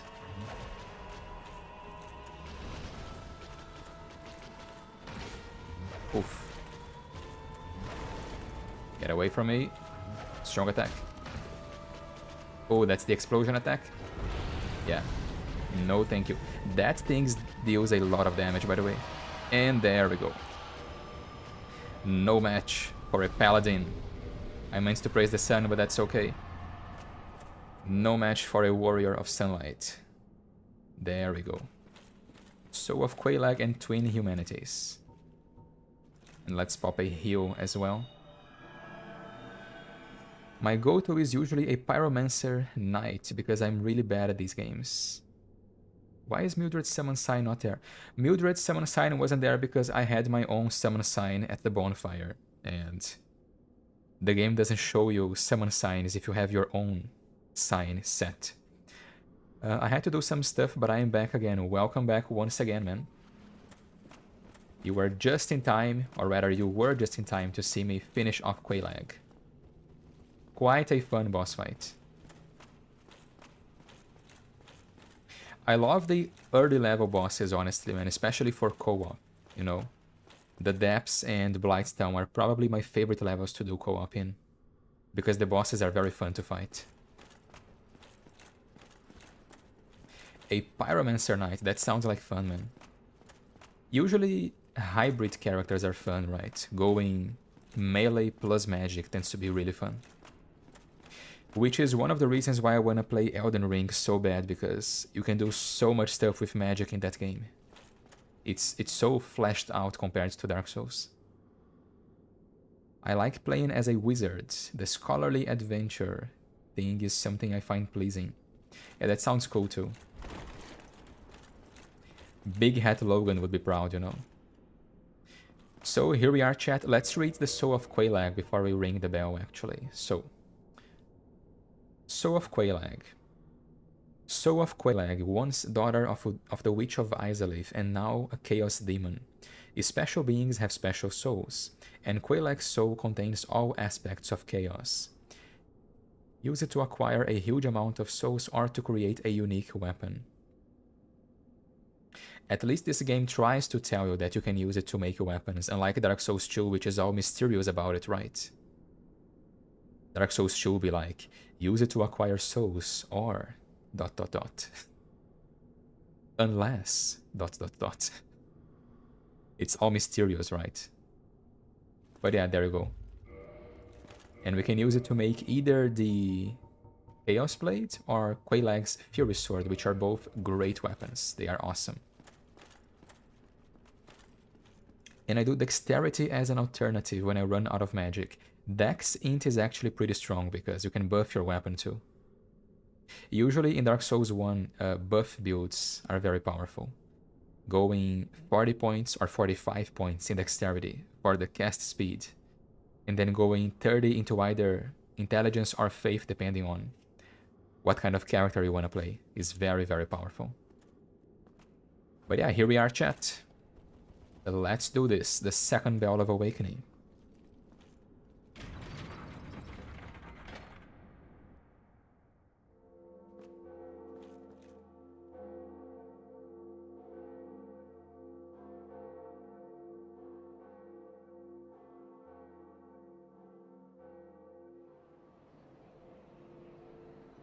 I wonder how can the giants hear that from all the way down there, you know?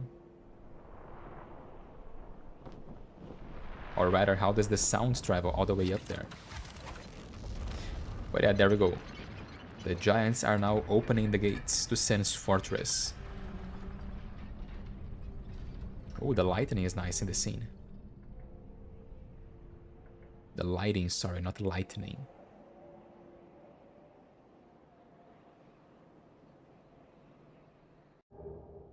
Homeward Bone, okay. And there we have it, chat. It has been an adventure, to be sure.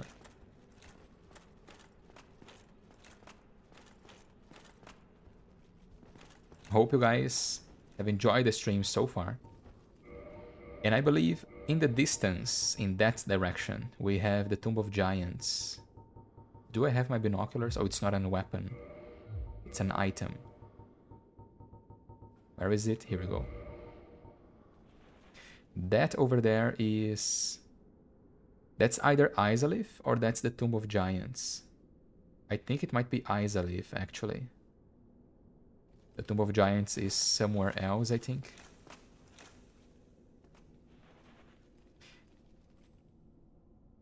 What's the lore behind the Homeward Bone?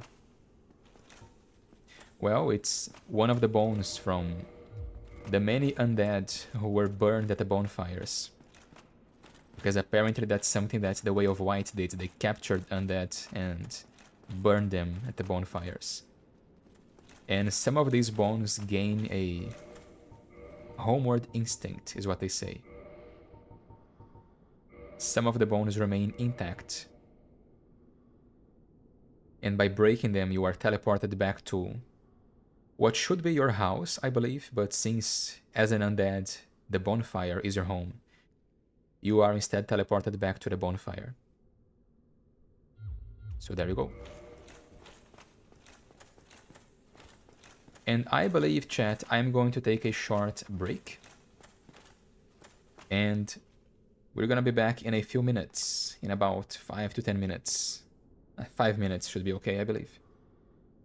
So, speaking of bonfire, you guys can sit at this bonfire right here. Have I pressed the right button? I believe I have. Yeah, there we go. Enjoy this bonfire, chat, and I will be right back.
Alright, chat, we are back. Have you enjoyed the bonfire?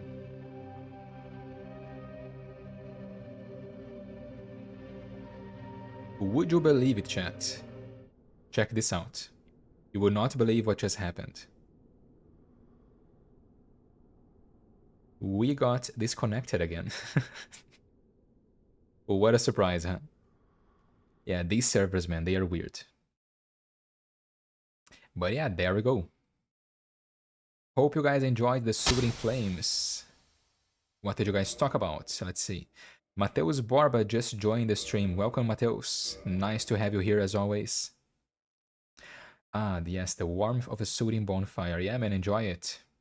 Or I hope you did enjoy it, actually, because now we are back. Resting time is over. Yeah, I saw an Illusory Wall video talking about how you can't see the Tomb of Giants from Izalith, even though you can see Izalith from the Tomb of Giants. So is that why I can't see the Tomb of Giants now? Interesting. And I assume the answer to that is the flow of time itself is convoluted, with heroes centuries old fading in and out. So the flow of time is weird, and that's why we can see location A from location B, but not vice versa, right? That's what I assume is happening anyway. But yes, here we are. And there is a message here that says Illusory Wall ahead. Quite an interesting coincidence, since we were talking about Illusory Wall just now. Bam. Just like that, chat. We have found a secret. Who is this guy? Oh dear. What have we here? Are you a new servant? Yes? But you have no eggs. Ah, no matter. Go along and have audience with our fair lady. I pray that you will mind your manners. I will try. Okay. Interesting looking guy. This is Egi, or Iggy. Not sure how to pronounce his name, but he is basically the banished pyromancer who came up with all of these weird pyromancies. He's the one who created poison mist and toxic mist, and all of the pyromancies which deal with poison and gas, basically. And he's not doing so good, as you guys can see, although he is probably quite happy in his condition right now, seeing as how he is serving the fair lady. Who is this lady right here? Am I going to sit at this bonfire? I can't sit at the bonfire for some reason. There we go, okay. I was kinda losing my mind for a second there. Alright, so let's talk to this lady here. And she is speaking in a language we can't quite understand. How curious. Huh. Interesting. I wonder, if we put on this ring, what happens? Quaylag, my dear sister. Quaylag. Quaylag, what is it? So that's the tragedy in this boss fight, right? She is blind.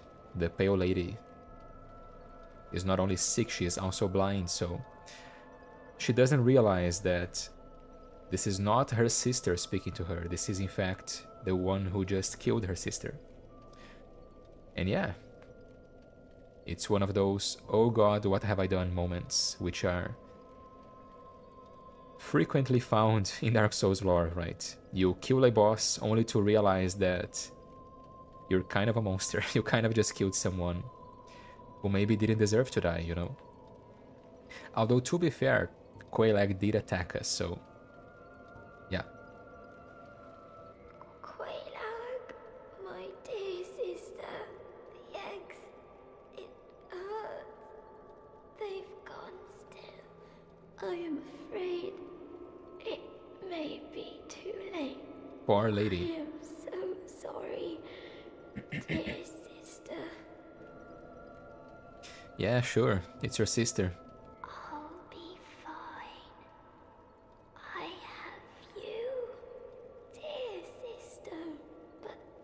promise me that you will take care of yourself? Dude, come on. Can I just play offline game, please?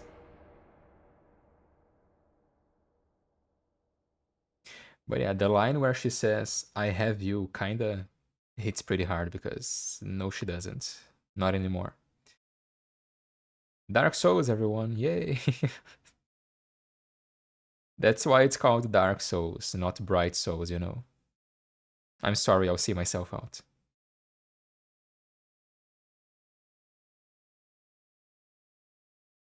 Iggy is the reason the Blighttown swamp is so poisonous, right?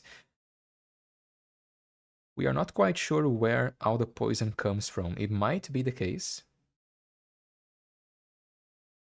The poison was already here by the time the Sisters of Chaos showed up, so... And that's why the Pale Lady is so weak, because she took it upon herself to absorb the blight on this land, basically, onto herself. So that might be the case, yeah. Maybe he's the one responsible for all the poison in this area. Which would explain why he is so devoted to her. Maybe he's trying to redeem himself, you know. To pay for his sins by serving the one who is now taking all the blight onto herself. Narratively speaking, it does make sense. Oh, my dear sister, don't mind me. It does not hurt terribly. Poor girl, man. Quayla, my dear sister, you know, I still remember your beautiful, silky face. If only I could gaze upon it once more. She might be deaf as well. Because even though our character doesn't speak, I assume they do, right? We can't hear our character, but I assume they are speaking. I'll be fine. But That's repeated dialogue, yeah. She can reinforce our Estus flask, which we don't have a soul to reinforce it with, so... And we could also enter her covenant. Are we going to? I might do that, actually. Should we save Solaire on this playthrough, chat? enter a covenant again. Of course. Let me try. Yeah, sure, why not? Let's say our character has pitied her because he realizes he has just killed this girl's sister, who was likely protecting her. Great Chaos Fireball, cool. And let's offer her some humanity. We do have quite a lot on us. Let's go 10, because I believe that's the first reward, right? And we have quite a lot of humanity, so it should be okay. Oh, thank you, Quayla. Yeah, she feels better. Rank gained. I'll be fine. I have you, but No new dialogue, apparently. goodbye, Quayla. Do be safe. Let's give her more humanity the time we come here again, you know, later in the game. What about this guy? You speak the tongue of the fair lady? I do. Well, do not be rash with your pride. You have yet to earn my trust. If you try anything funny with the fair lady, there will be hell to pay. Alright, take it easy, man. So he has a servant roster to sell. Online play item. Check servants of the Daughters of Chaos. Egg bearer Iggy keeps this roster... keeps this roster of those who serve his master, a Daughter of Chaos. Iggy praises those who offer significant humanity to alleviate his master's suffering. But what is praise from Iggy really worth? Interesting. There is no time for idle chat. Think only of our fair lady and what she may need. There is nothing to say to you, except if you lay a hand on the fair lady, you should be prepared to face my wrath. There is nothing to except you. Right, and that's it. He can upgrade our If you pyromancy flame though. Yeah, modify equipment. Do we want to? At this point in the game? I suppose we do, right? Might as well. We do need to have it at +10 for the quest I mentioned earlier. So there we go. And we do have Chaos Pyromancy with us, which is cool. We can now create lava. So let's read that. Chaos, Great Chaos Fireball, actually. Save Solaire, yeah, we are going to. We are going to. Usually I don't, to be honest, because I feel like it's more dramatic that way. To find your brother in arms hollowed away at the very end of the game, you know. But we are going to save him in this playthrough. Let's do it differently. So, Great Chaos Fireball. Art of the Flame of Chaos, which engulfed the Witch of Izalith and her daughters. Hurl a giant Chaos Fireball. The Flame of Chaos can melt stone, producing a short-lived lava glob. So, Chaos Pyromancy always leaves lava on the ground. It tends to deal less damage on impact than common Pyromancy. If you compare Great Chaos Fireball with just Great Fireball. Great Fireball is going to do slightly more damage on impact. But the Chaos Pyromancies are going to leave lava on the ground, which can catch opponents unaware. Quite useful in PvP too, you know. Even if they dodge the projectile, they might get hurt by the lava. The lava. So yeah, there you go. I was just thinking that there wasn't a lot of lore on this episode. This was more of a gameplay focused episode, but we got quite a bit of lore just now. And yes, I am aware that I could keep going ahead and fight the Ceaseless Discharge. But I feel like, narratively speaking, it makes more sense to do that later, you know? So right now we are going to make our way back to the surface. Or maybe we should defeat Ceaseless Discharge, I'm not sure. It is a lot of souls that we would get by doing that. Although I am slightly over-leveled as it is, so yeah. Yeah, later. Let's make our way back and maybe get started with Sen's Fortress, and we'll deal with Ceaseless Discharge later on. We have this guy spraying here. To the fair lady. There is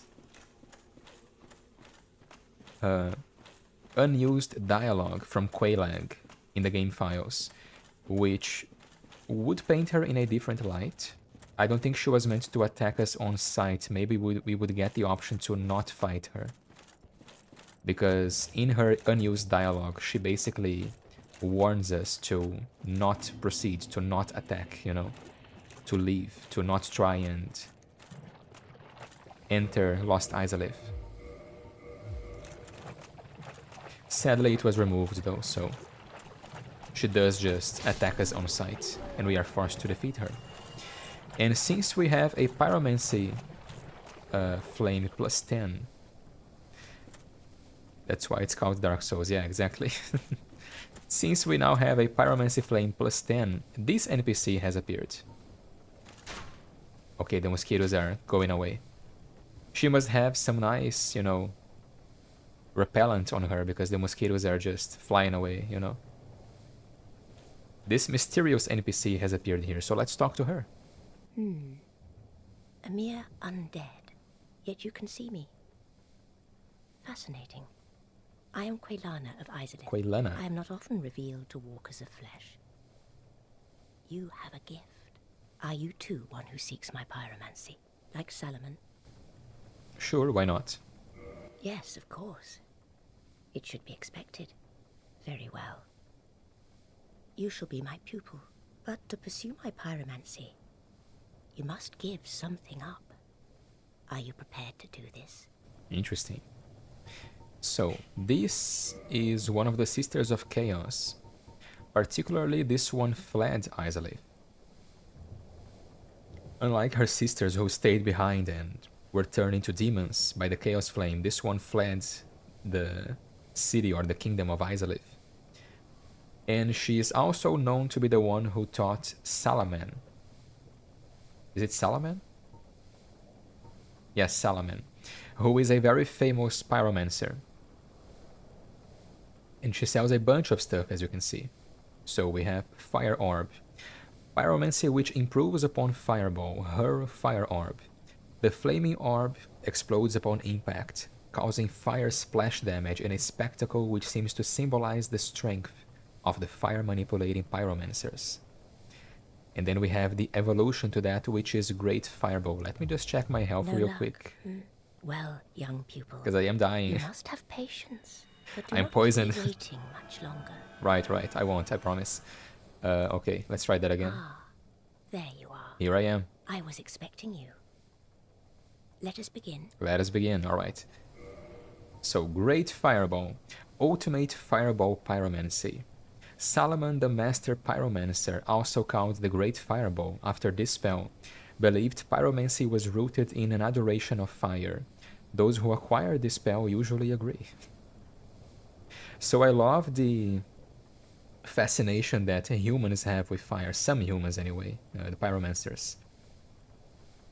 And I believe, what's his name again?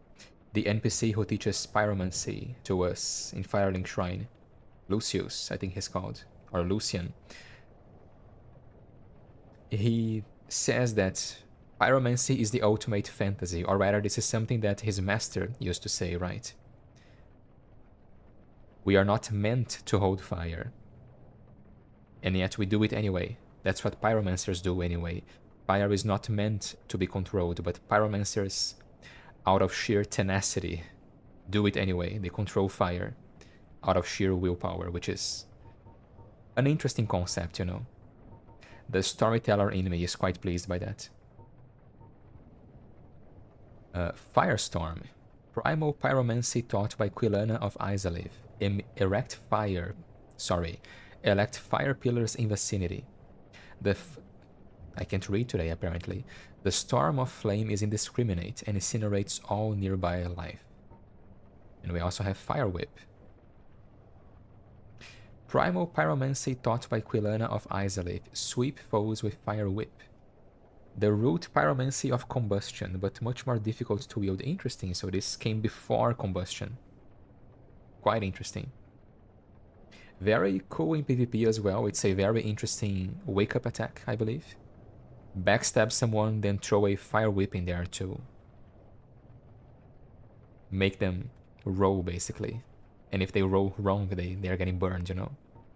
We also have Combustion and Great Combustion. Great Combustion creates a powerful flame, but many sorcerers mock the simplicity of this spell. But according to Combustion, simplicity is what makes this spell strong, actually, because there is nothing fancy about it. You just conjure flames, and that's it, you know. That's why it's powerful. We also have Undead Report, which is one of the pyromancies which are unique. They are not about just manipulating fire. And this one was created by Quilana herself, actually. Charm undead and gain temporary allies. The living are lured by flame, and this relationship is part and parcel to the art of pyromancy. Can be used by either gender. Interesting lore detail here, because humanity was basically sealed away by fire. The dark sign, which is basically the seal which contains our darkness, which contains the darkness of humanity, is made of fire. That's why the dark sign is quite literally a ring of fire. And here we have a pyromancy, which can use flame to manipulate humanity, to manipulate humans. So quite interesting. Was Salaman Laurentius' teacher? So that's his name, Laurentius. And I don't believe so, at least there is no mention of that. It might be the case and might also just be, you know, Laurentius' teacher might be an unnamed pyromancer who stayed behind in the Great Swamp. But it would be interesting if that were the case. I've never tried using Undead Report before. I think we're gonna buy this and then give it a try later. Long ago, I accepted another pupil like yourself. Over 200 years ago, there was a man almost as bungling as you. In your world, he was called Salaman, the Master Pyromancer. The little rascal really made something of himself. Seeing as how famous Salaman is, I think Laurentius would tell us if his teacher was Salaman. So, probably not, I believe.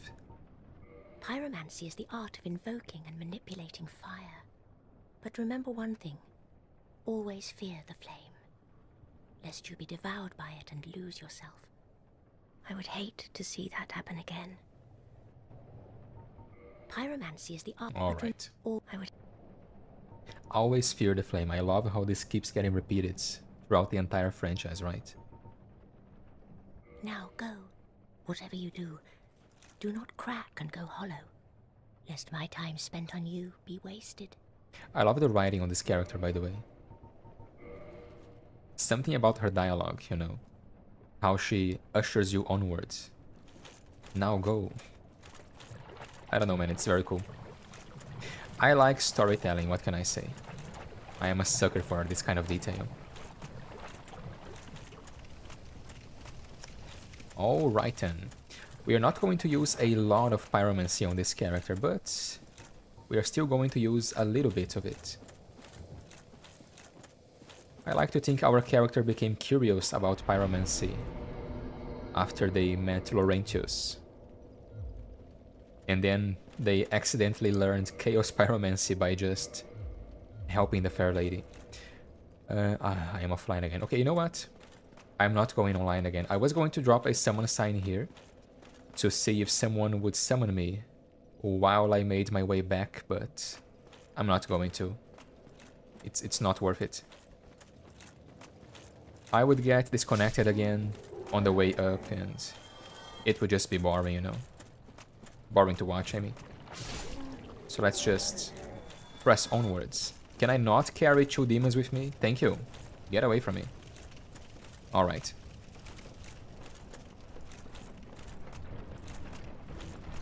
Kinda makes some level of sense of why humans tend to be naturally attuned to fire, or why we have so many humans with a passion for pyromancy, because gameplay-wise, both pyromancy and dark scale very similarly. They scale with both intelligence and faith.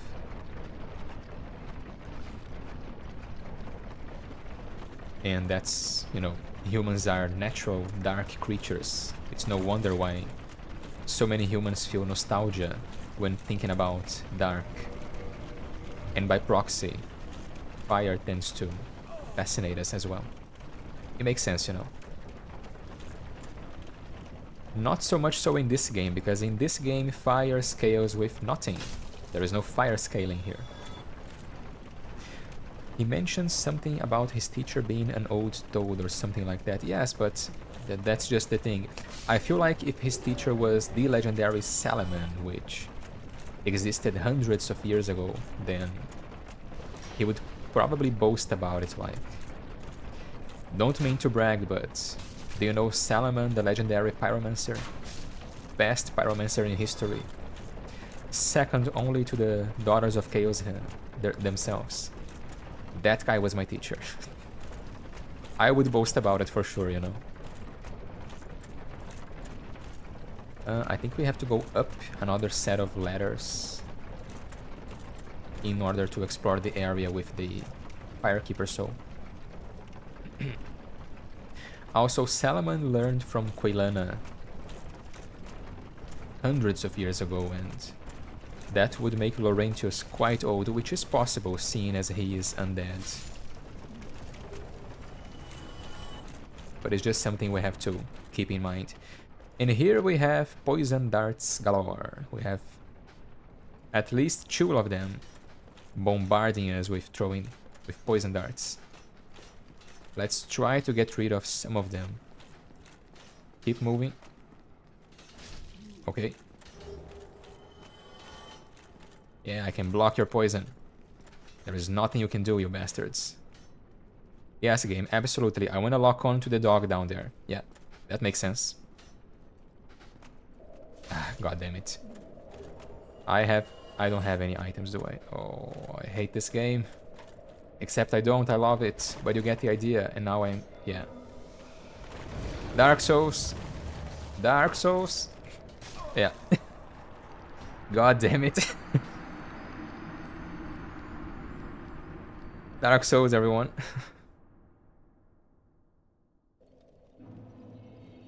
When one thing goes wrong, every single thing which can also go wrong goes wrong.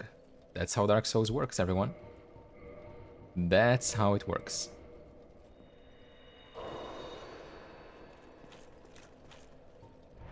Not sure why I didn't do this earlier, but I am kindling this bonfire. Getting myself 10 Estus. That was embarrassing, but whatever can we do, right? Kindle. I do have the right of kindling. I could go like 20 Estus if I wanted to, but that's not necessary, I believe. I have healing miracles as well. Okay, round 2. Damn dogs, man. That area was designed for that to happen, right? It was designed for you to miss that jump, fall down there while toxic, low on health, and get insta-killed by the dogs, man. This game is devious. The level design in this game is devious. And I love it for it, you know? That's why we like it. That's how we like it, right, chat? Let's try that again, then.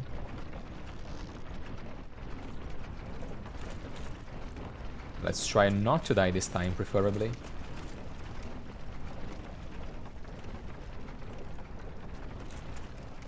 Get rid of you. Ah, then mosquitoes. I'm just going to ignore these mosquitoes, honestly. What's the worst that can happen, right? Okay, I am actually going to... I'm gonna kill this one. There. Going to pop replenishment. Let's not get poisoned, because getting poisoned and toxic at the same time would suck. Luckily, these guys don't respawn. I have an idea. You son of a... Why are you running? Okay. You're kidding me. There we go. So my health is not dropping as fast as before because I have replenishment on, which is nice. I should have done that earlier. Yeah, I don't care. I'm already toxic, man. I'm already toxic. That's such a wild sentence to be taken out of context. But yeah. I have healing for days, my friends. You cannot hurt me. Your puny poison does nothing to me. So let's kill some of these dogs before going down there. Can I zap this guy? Yes, I can. Can I zap that guy? Game? Game? Dark Souls? Okay, I cannot lock on to that dog apparently.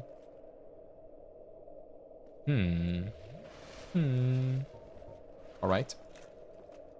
Let's go down there. Old-fashioned way. And the dog doesn't care that I'm down here, apparently. So, yeah. Chug. Now this one. Come on, then. No, thank you. I don't want any fire right now, thank you. We have 2 more dogs over there. We have my souls over here. We have a crossbow bolt to the face right here. That's what we have. Another one. Nice. Okay, let's chug. I really don't have... Oh, I do have 1, actually. I should probably heal then. Where is it? Where is it? There we go. Heal up again. And shoot this guy in the face. And now this one. There we go. There we go. Crossbows, guys, they are quite useful in Dark Souls 1. Very underrated, but quite useful. And here we have a Firekeeper, so... And I believe we have triggered, Lorethrough to do something he shouldn't have done, basically. By picking this Firekeeper soul up. That's the trigger for Lorethrough to murder the Firekeeper of Firelink Shrine. So let's read this. Soul of a long-lost firekeeper. I believe that's the same item description from the one we find in the Undead Parish. The only firekeeper souls with a unique description are the ones which belong to the firekeepers we meet in-game, right? So yeah, nothing different here. Just a mention to her soul being gnawed at by infinite humanity. Which is quite interesting, actually. We did talk about this in the first stream of this series. About how the NPC in Dark Souls 3, Irina of Karim, who wants to become a firekeeper, complains about the little creatures gnawing at her from the dark. So that's a nice little reference back to Dark Souls 1. So yeah, there we go. I don't think there's any items that way, so we are not even going to try that jump, because screw that. Get away from here. Ah, come on, man. There we go. That's the only side of projectiles in this game. It's super easy to avoid them. All you've got to do is strafe, and that's it. Also, let's go back to my crest shield for aesthetics, because there are no more poison dart enemies on this level, as I recall anyway. And let's be on our way.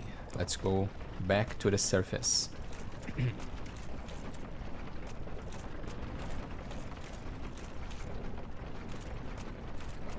All right. Another one of these guys over here. And I think this is the Sealer's set. Yeah, there we go. And the Tin Banishment Catalyst and another mosquito. How did we miss that?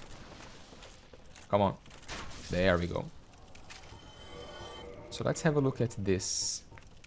Mask of the sorcerers who flooded New Londo to seal away the dark wraiths, and the 4 kings who descended into dark. It symbolizes their resolve to keep the seal shut forever, and their atonement for all who were sacrificed. But 2 of the 3 forsook New Londo upon tiring of their duty. And that's where we find one of the 3 actually. They came to Blighttown, likely to help heal the blight which was, you know, infecting the city, infecting this region here. Only to succumb to the blight themselves, most likely.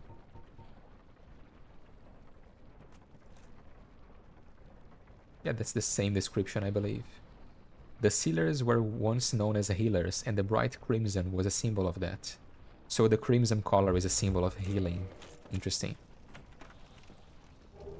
And we also get a sorcery remedy.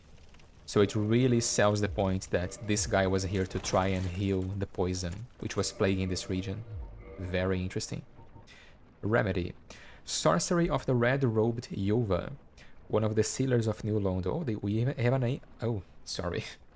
We even have a name for the Sealer. This one in particular. Very interesting. One of the Sealers of New Londo. Reduce bleeding and poison buildup and undo various poisonous effects. One of the New Londo's unique healing sorceries. Perhaps she abandoned her sealer duty to take her healing arts back to Blighttown. Okay, so I was speaking out of speculation, but we have evidence right here. That's why she abandoned her duty. She figured, you know, instead of just staying here and watching over the ghosts which aren't really going anywhere, I'm gonna take my talents to where they are needed.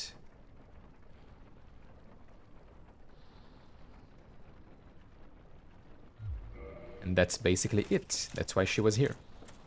Your narrating is so good. We have a crossbow bolt to the face. That's what we have. I was fed up with those dogs, man. I really don't like those dogs. Their hitboxes are so tiny. They're so hard to hit, you know. That's why shooting them in the face with a crossbow is so good. Same thing for the mosquitoes.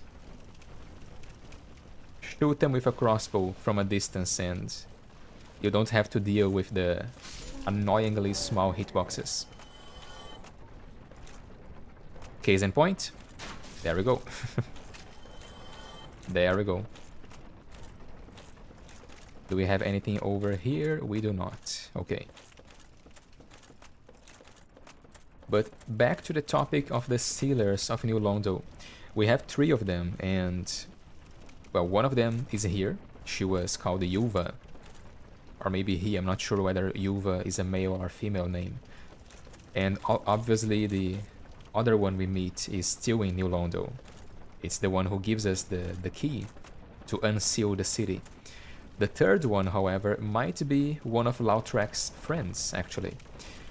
If you guys pay attention, the mage summon Lautrec has with him is wearing the Crimson set minus the mask. Ah, okay. And here we have another very interesting lore tidbit. The trees in Blighttown are especially slippery, likely due to the effects of the Chaos Flame. And that's also likely why so many people died in this place, you know. It's not due to the poison itself, it's just that the poison in the air makes the trees very slippery. I'm gonna shut up now. Okay. I love this game, but I hate this game, you know. I love it, but I hate it. Anyway. The third sealer is Lautrec's mage friend, is what I'm trying to get at. There we have it. And it's quite interesting that they don't have the mask, because the crimson robes symbolizes their duty as a healer, right? But the mask specifically symbolizes their duty as a sealer. So the fact that he isn't wearing the mask is just to really sell home the point that they have abandoned their duty. They do not consider themselves a sealer anymore. They are now helping Lautrec do whatever the hell Lautrec is doing. Killing firekeepers and collecting their souls for some reason. To appease the goddess Fina. Why does the goddess Fina want firekeeper souls? I don't know, man. You tell me. You tell me. Alright, let's try not to die. This is the way, I believe. Go away, mosquito. Need to get my souls. Let's not sleep here again. Okay, good. They are up there, okay.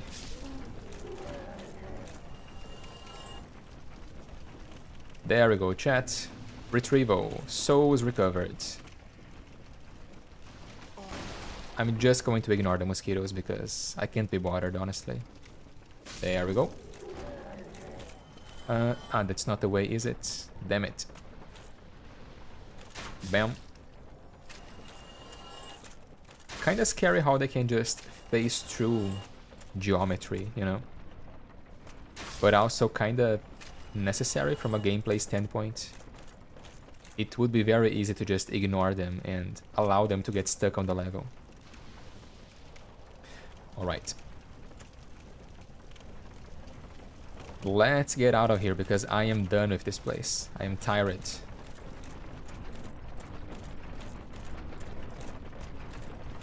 Where is the ladder which takes us up?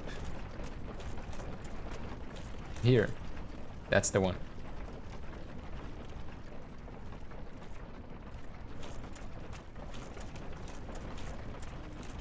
Blighttown, man. After all these years, it still gets to me, you know? This place, man, I swear. Alright. I can almost see it, chat. I can smell it. Freedom. Fresh air. The air is getting lighter as we ascend. I can feel it. I can smell it in the air. Where do we go? Oh, here we go. Okay. What is your least favorite level in this game, by the way? And why is it Blighttown?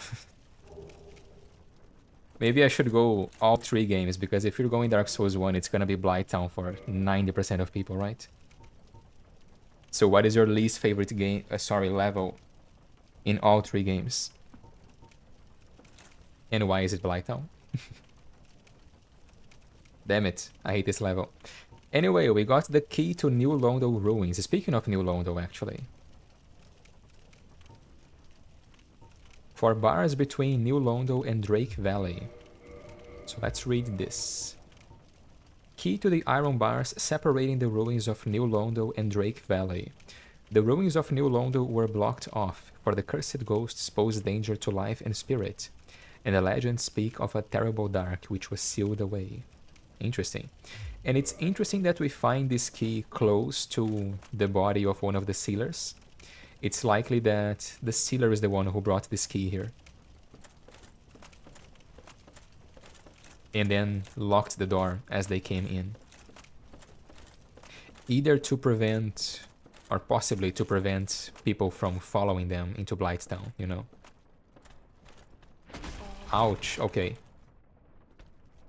Nope, not again. I am going to parry you. Yeah, take this. This is what you get. Yeah. It's what you get. Worst level is that lava level in Dark Souls 2. Oh man, don't get me started. The Iron Keep, right? The Iron Keep in Dark Souls 2, you are right, man. That's gotta be one of the worst levels. It's called Dark Souls 2 because there are too many enemies in the Iron Keep. It's ridiculous. And their aggro range is also ridiculous. They can see you from miles away. Yeah, get outreached, my guy. Crossbow. Oh, not good. Ouch, I was reloading. Do it again. No. I don't think so. Not done yet. There we go. And there we go. I believe these enemies drop the pickaxe as well, if you're lucky. Or maybe the ones down at the bottom who throw rocks at you and drop the pickaxe. Which we are not going to farm for, because we don't need the pickaxe. Also because I am done with this level. Absolutely 200% done. There we go, chat. Freedom. Fresh air. Smell that air. And if you get that reference, consider your hand shaked because you are a cool guy. But yeah, there you go. This is the Valley of the Drakes. And we are actually going to do a bit of exploring here right now.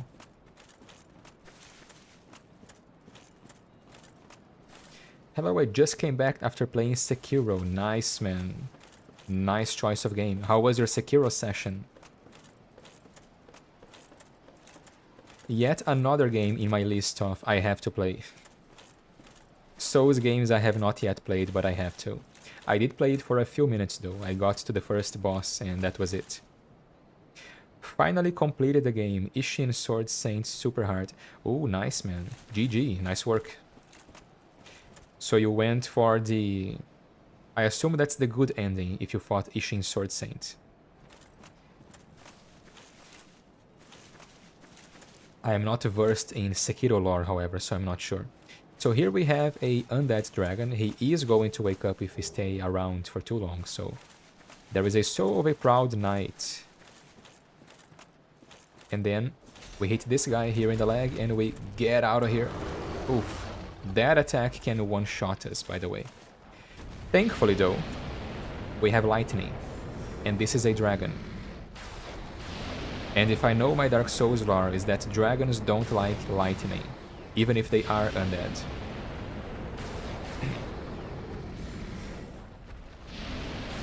Killing dragons with lightning, just as the gods intended, chat. Dragon slaying, knighthood's highest calling, you know. This boy here is quite healthy though. There we go. And there we have it. Dragon slayed, and we get a dragon scale for that. So this dragon killed a few knights, because this body here had a knight soul on it. And here we have a few more knight items, those being the Dragon Crest Shield, fitting for a knight who died fighting a dragon. And we also have the Astura Straight Sword, which is absolutely beautiful and absolutely useless. It's not a good weapon, but we are going to use it anyway because I like it. And you can stop me. There is nothing you can do to stop me. Look at this.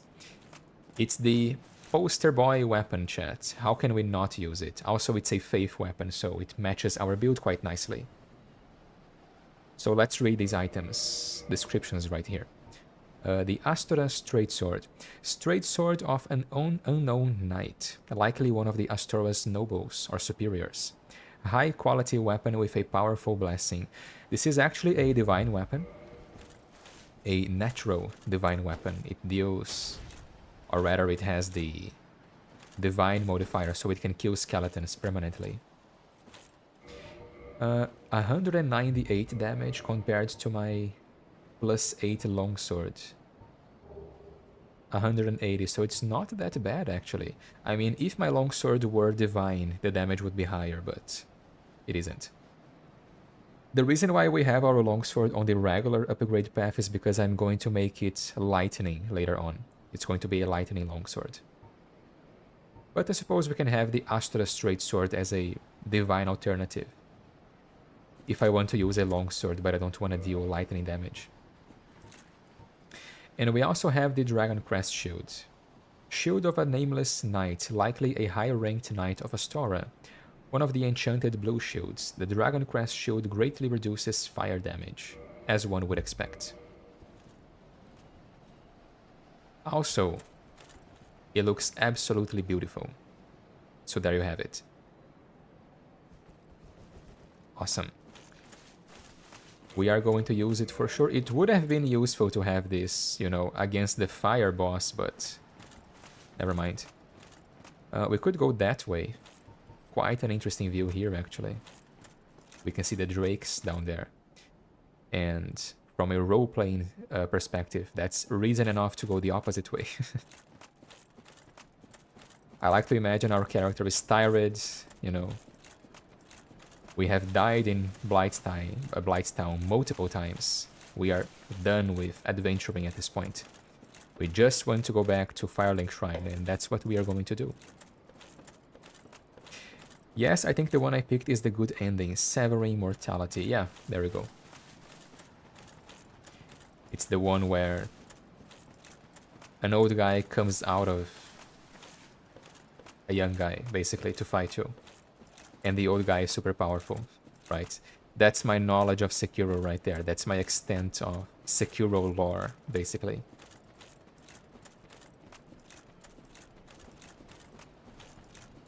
Since you have played Sekiro, and for those of you who have played Sekiro, would you say it takes place in the Dark Souls universe? Is Sekiro the Far East that is so often mentioned in Dark Souls lore? Or is it a different universe?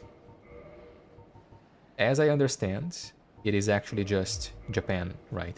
It's not the Dark Souls universe, it's just a fantasy variation of Japan. But I'm curious, tell me. What do you guys know of Sekiro lore? And speaking of the Far East, we were talking before about distant kingdoms which would have been interesting to visit. I think the Far East in Dark Souls would have been nice to visit as well.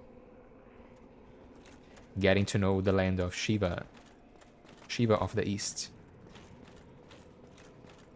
Should we explore New Londo?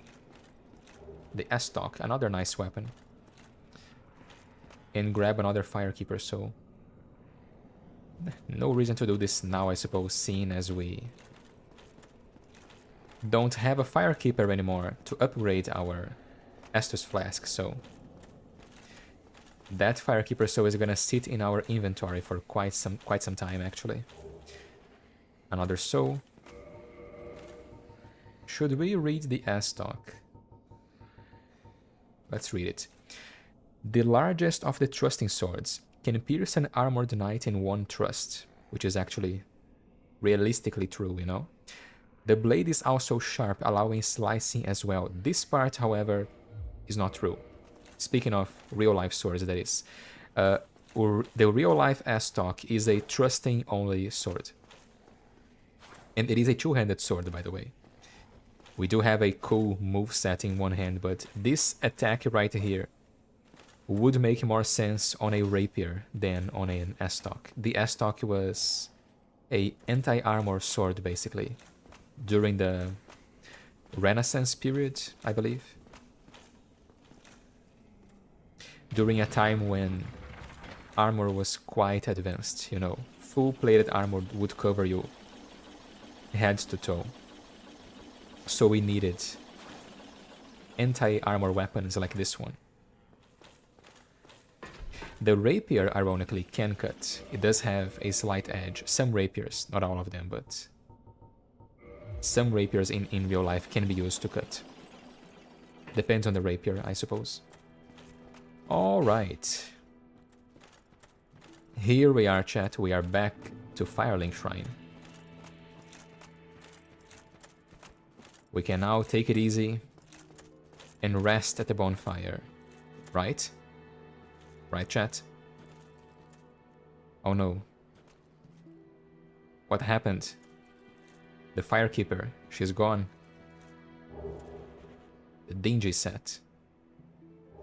And a black eye orb. And also dead. Funny how the message just says dead. I remember seeing fan art about this scene here. You know, after the Chosen Undead returns to Firelink Shrine and finds the Firekeeper dead. There is nothing here gameplay-wise, but I believe lore-wise her body is supposed to be here. That's why we can see that she is dead. Which is quite dark to think about. Yeah. Very creepy. Imagine climbing your way back from Blighttown and then the first thing you see is your Firekeeper is dead.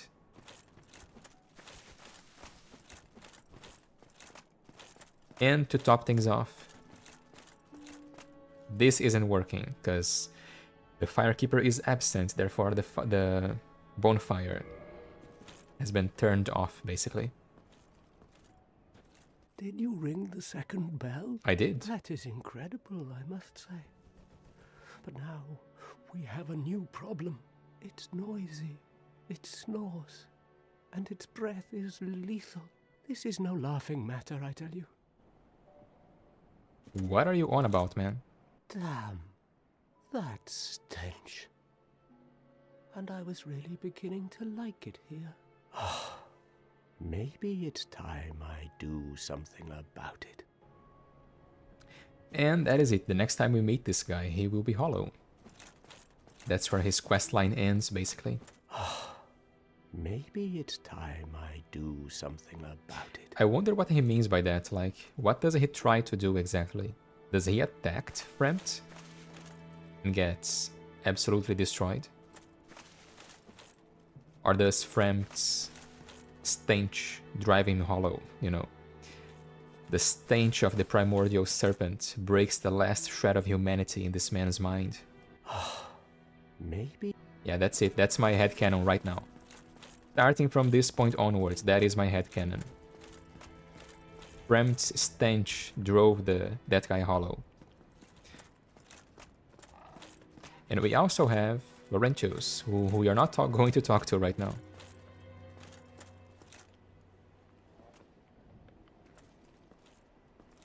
We have this guy right here. What are you, my friends? Ah, hello. Was it you who rang the bell of awakening? Yeah. I am the Both bells, by the way. Serpent, King Seeker Frampt, close friend of the great Lord Gwyn, chosen undead, who has rung the bell of awakening. I wish to elucidate your fate. Do you seek such enlightenment? I suppose we do, yes. Very well. Then I am pleased to share. Chosen undead, your fate is to succeed the great Lord Gwyn, so that you may link the fire, cast away the dark, and undo the curse of the undead. To this end, you must visit Anor Londo and acquire the Lord Vessel. Quite a lot of information there. So we are destined to succeed the Great Lord Gwyn. Isn't that awesome, chat? Isn't that such a great deal? Not only we get to banish the curse of the undead, we get to become the new Lord of Sunlight. Sounds like a good deal, right?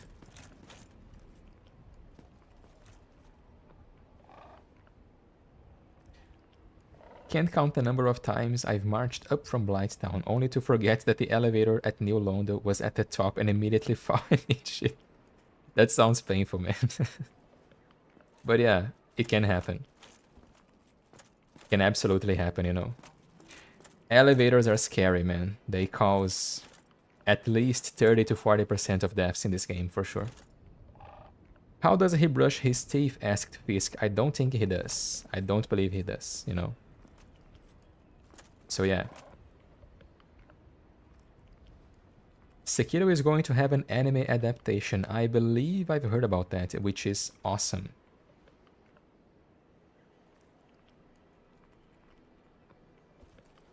If sleeping in a tomb forever is a good ending.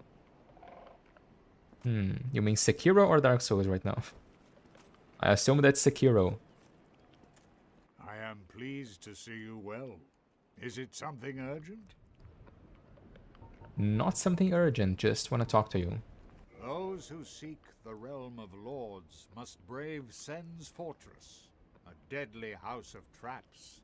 Many have gone before you, but none have returned. Fate has chosen you, but proceed with caution. A deadly house of traps, he says. Those who seek the Yeah, that's the same dialogue. And we have a bunch of stuff to feed this guy, actually. I like to feed repeated items to him just to get some extra souls, you know. We have tons of longswords, for example. Which may not seem like a lot, that's 50 souls each, but it adds up quite nicely. Enjoy... Enjoy Fremd roaring in the background, chat. Do you like it? Sorry for that, by the way. Maybe I shouldn't do that on stream. Not very nice. Sleeping in a tomb forever. So you assume our character sleeps in the tomb forever after linking the first flame? I think they are completely consumed by the first flame, actually. I don't think they get to sleep by the first flame, and I think they are consumed by it. Farewell, chosen undead. I remain here and await thee. And eventually they become one of the many souls which are part of the Soul of Cinder in Dark Souls 3. So there you have it. Not a nice way to go, that's for sure. Duskborn, hiya, hey man, what's up? Nice to see you here.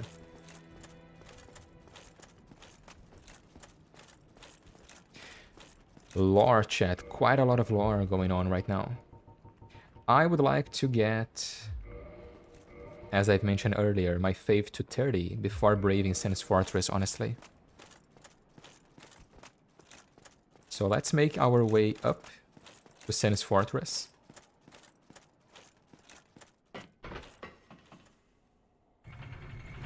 I like this armor combination, by the way. The Elite Knight helm with the regular Knight chestplate. Our character looks very protected, you know, encased in steel. Doesn't look as good in Dark Souls 2. Unfortunately, it has a slightly different texture. But in this game, yeah, looks nice. Quite stylish. Yeah, welcome Duskborn. It's been a while. So we have to rest at Undra's bonfire because the one at the one at Firelink Shrine has been deactivated, unfortunately. I could swear that guy dropped something. Out of my way, yeah. Quite good damage on the sword for early level areas, not so much so for the late game. we are nevertheless going to use it just because I like it. And I don't need any other reason to do it, you know. Passion Souls for the win. Look at the combos, chat. This game has such good combos. Weak attack into strong attack. Nice. Alright. Rawr, rawr. Yeah, I'm not gonna do that on stream, man. But I do recommend you guys feed repeated items to friend. It's a nice way of getting extra souls at this point in the game. Can we level up? We can. 25 in faith. Almost there then.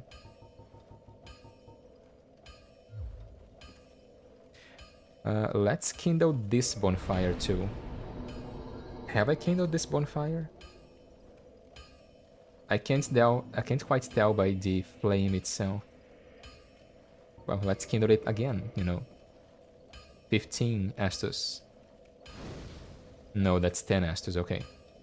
So I hadn't kindled it before. Most armors in Dark Souls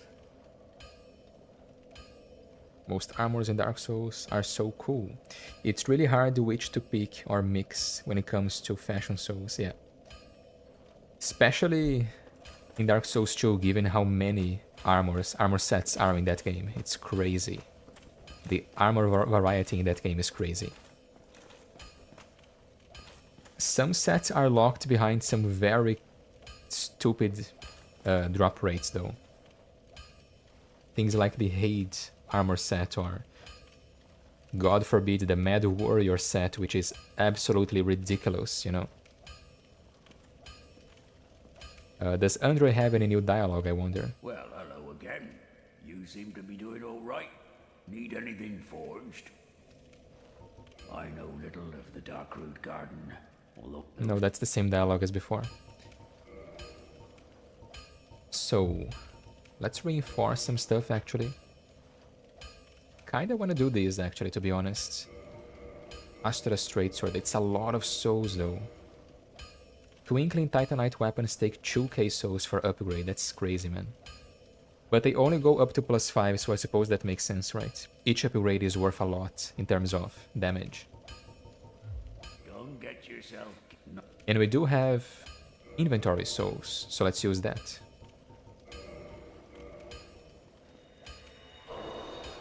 Oh no, not the Mad Warrior Zeman, it's crazy. Well, I farmed for that set once, and never again, my friend. Never again.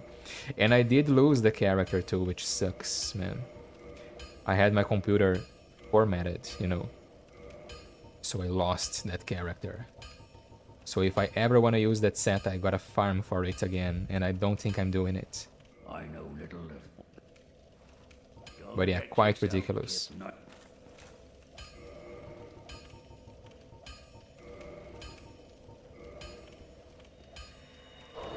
It is quite a good looking set though, if you wanna go for a samurai character, which is what I was doing at the time. I was trying to make a samurai cosplay.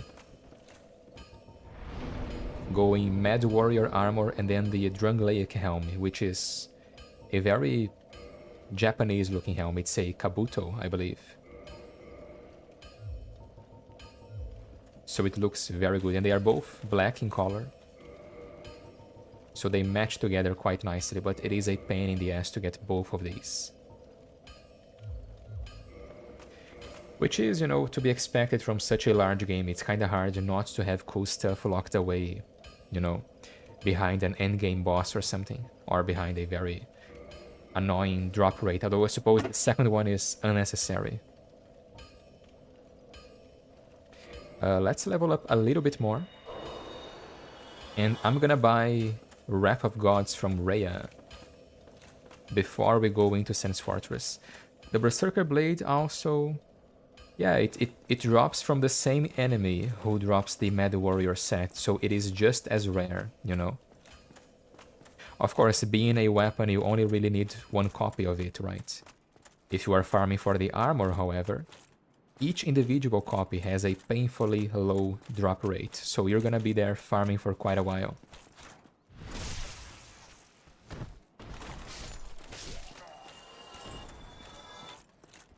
Come on, man. Leave me alone. Let's check the damage now. 314, that's not bad actually, compared to our Claymore. 357, 244 for the Morningstar, 371 for the Halberd. So it's just below our two-handed weapons in damage, which, you know, that's how it should be. It will drop in damage significantly low as we level up. It does not scale well with Faith at all.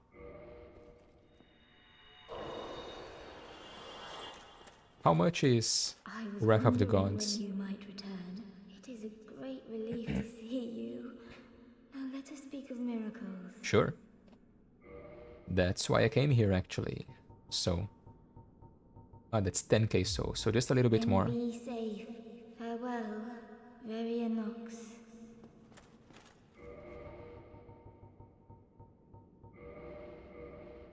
2k? No, that's 1k. I need 1k more, and then we'll be good to go. There. By buying it now, I can just use it later, as soon as I get my faith to 30. Oh, it's 28 to use. Nice. Then be safe, Verianox. How much do I have right now?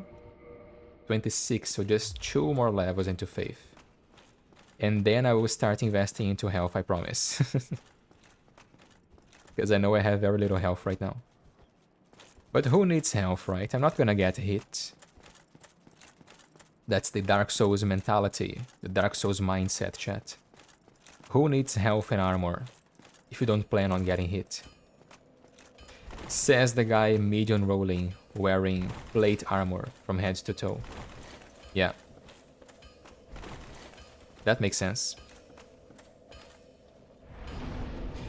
Right, so here we are. I like to go with a claymore for this level actually, so let's bring that out. Where's my claymore? Here. Divine Claymore. Love this weapon, by the way.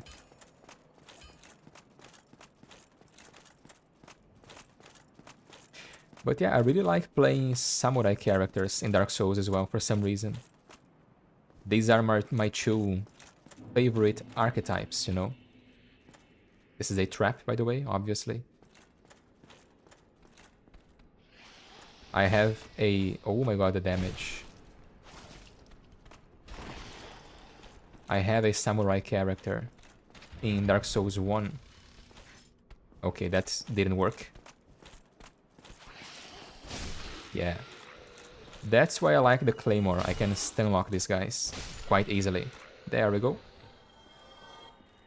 I have a samurai character in Dark Souls 1. Making one in Dark Souls 2 and 3 is a bit of a pain in the ass because it takes a while for you to get a good samurai-looking armor in those games. Soul of a Brave Warrior. Alright. So let's talk a little bit about this right now. Sen's Fortress used to be a proving ground for those who served the gods, right? And we have many statues of Silver Knights here. So it is heavily implied, and I believe most people already know about this. This is the training ground for would-be Silver Knights. If you wanted to become a Silver Knight, you had to go through Sen's Fortress, you know? And now it is instead... it was repurposed, basically, as a proving ground for would-be chosen undead. Those who would reach the capital in order to complete the prophecy. They must prove themselves by braving Sen's Fortress. Which makes sense because the whole idea is make the chosen undead strong so that they are powerful enough to rekindle the first flame. In the same way that once, you know, feeds a pig to eat it later, to make it fat and eat it, the gods are making us strong to use us as kindling later.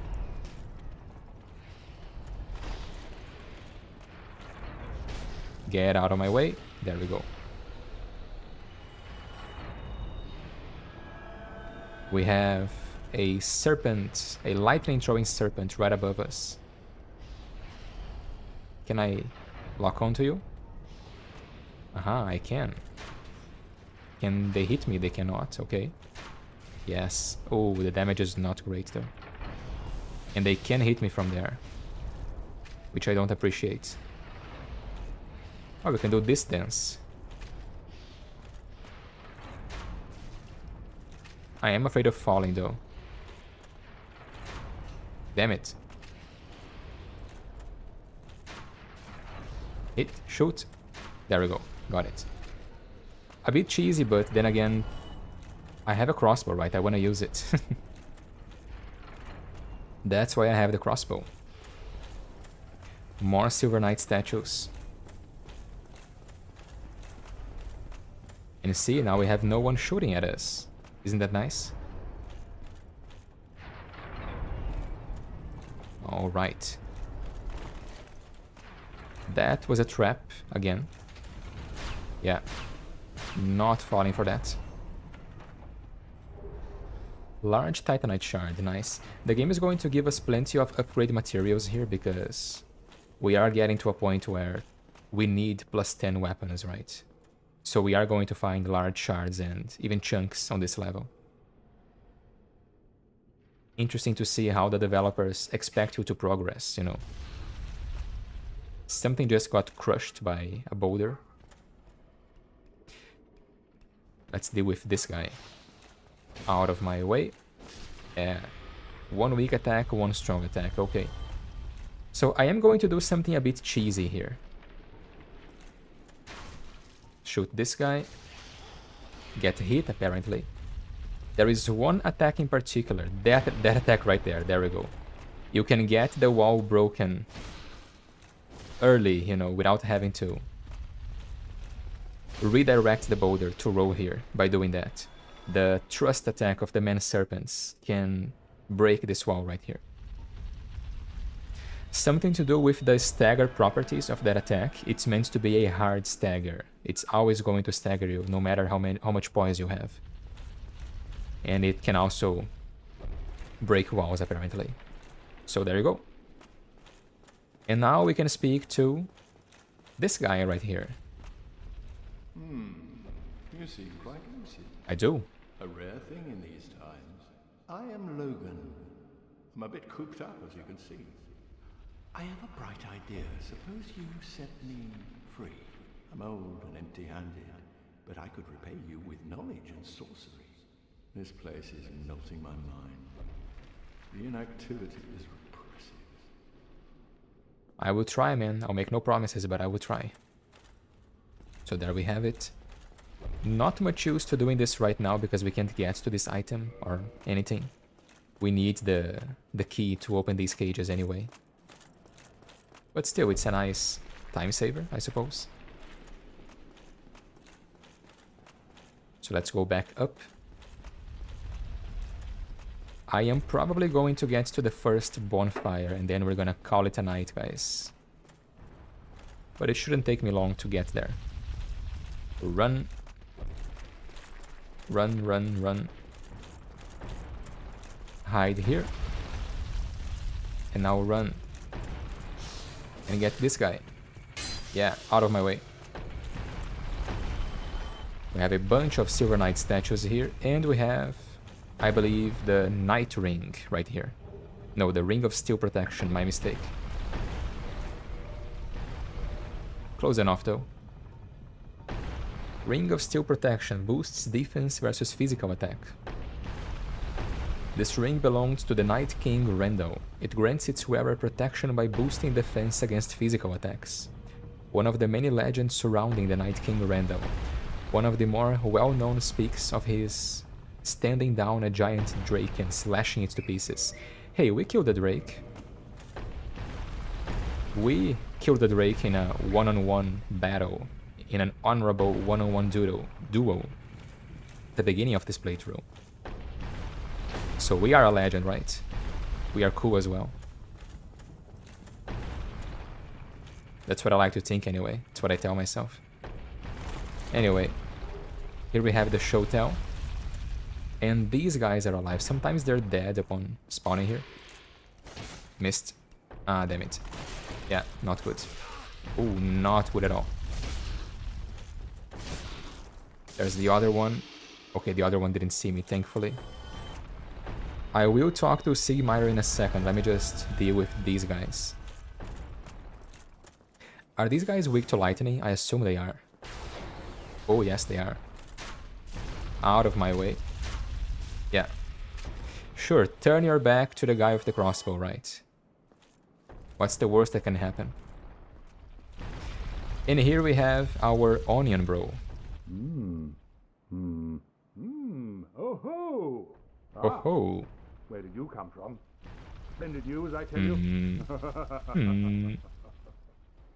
Splendid news, he says. Ah, so you see my plight. Yes, indeed. I've run up against a wall, or a ball, to be precise. A ball? I'm afraid I'm a bit too tough to be outrunning those things. So here I sit in quite a pickle, but who knows?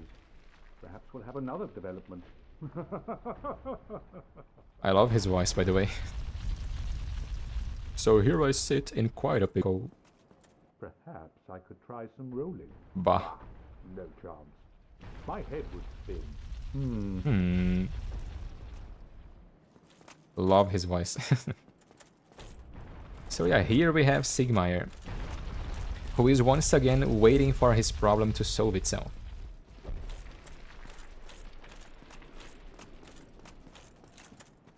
Which is why he will eventually turn hollow, right? That's his whole story, basically, his whole storyline.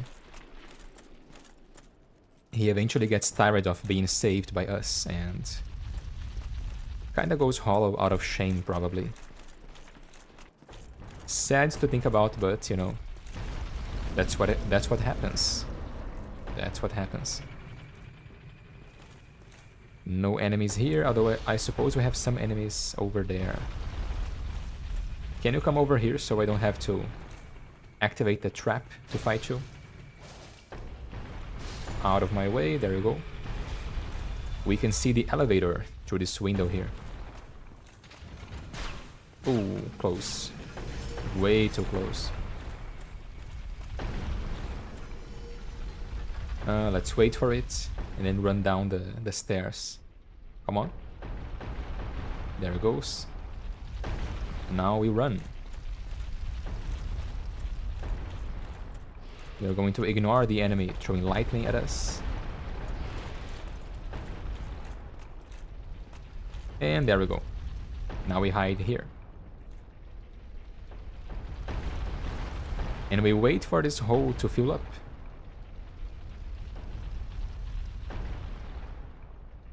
Which is gonna take a while, actually.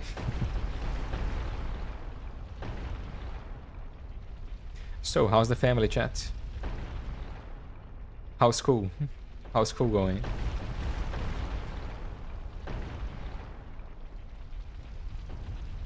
What are the plans for this weekend?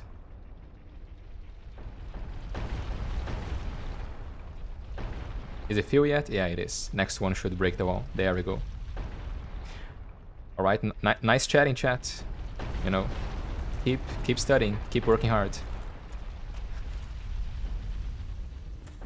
See you at the next family gathering or whatever. Yes, okay. And here we get the covetous gold serpent ring. There we go. I couldn't quite remember whether it was the gold or the silver one. I believe the silver one is the one we get in the Tomb of Giants, right? And I fell. Sorry. Kinda wish that Sigmire was a covenant associated with him, so that the player could help. I kinda wish we could save Sigmire, honestly, in some way. But alas, a man cannot be saved from himself. He was defeated by his own mind, you know? That's the tragedy in his story.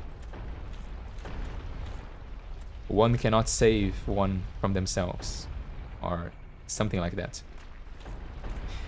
And here we have a chest, although my danger sense is tickling. There is something about this chest, chat. You know, something about this chest. I feel like I should give it a good whack before I open it. I don't know why. Aha! It wasn't a chest. It was a monster. Be gone, creature. You don't belong in this world.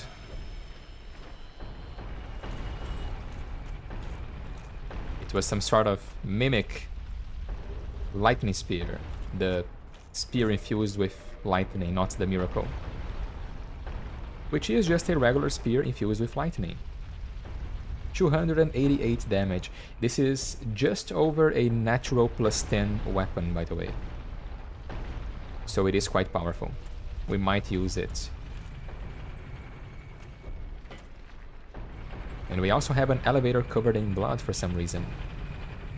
Let's not stay on the elevator for too long. Yeah. Can you guys see the spikes there on the ceiling?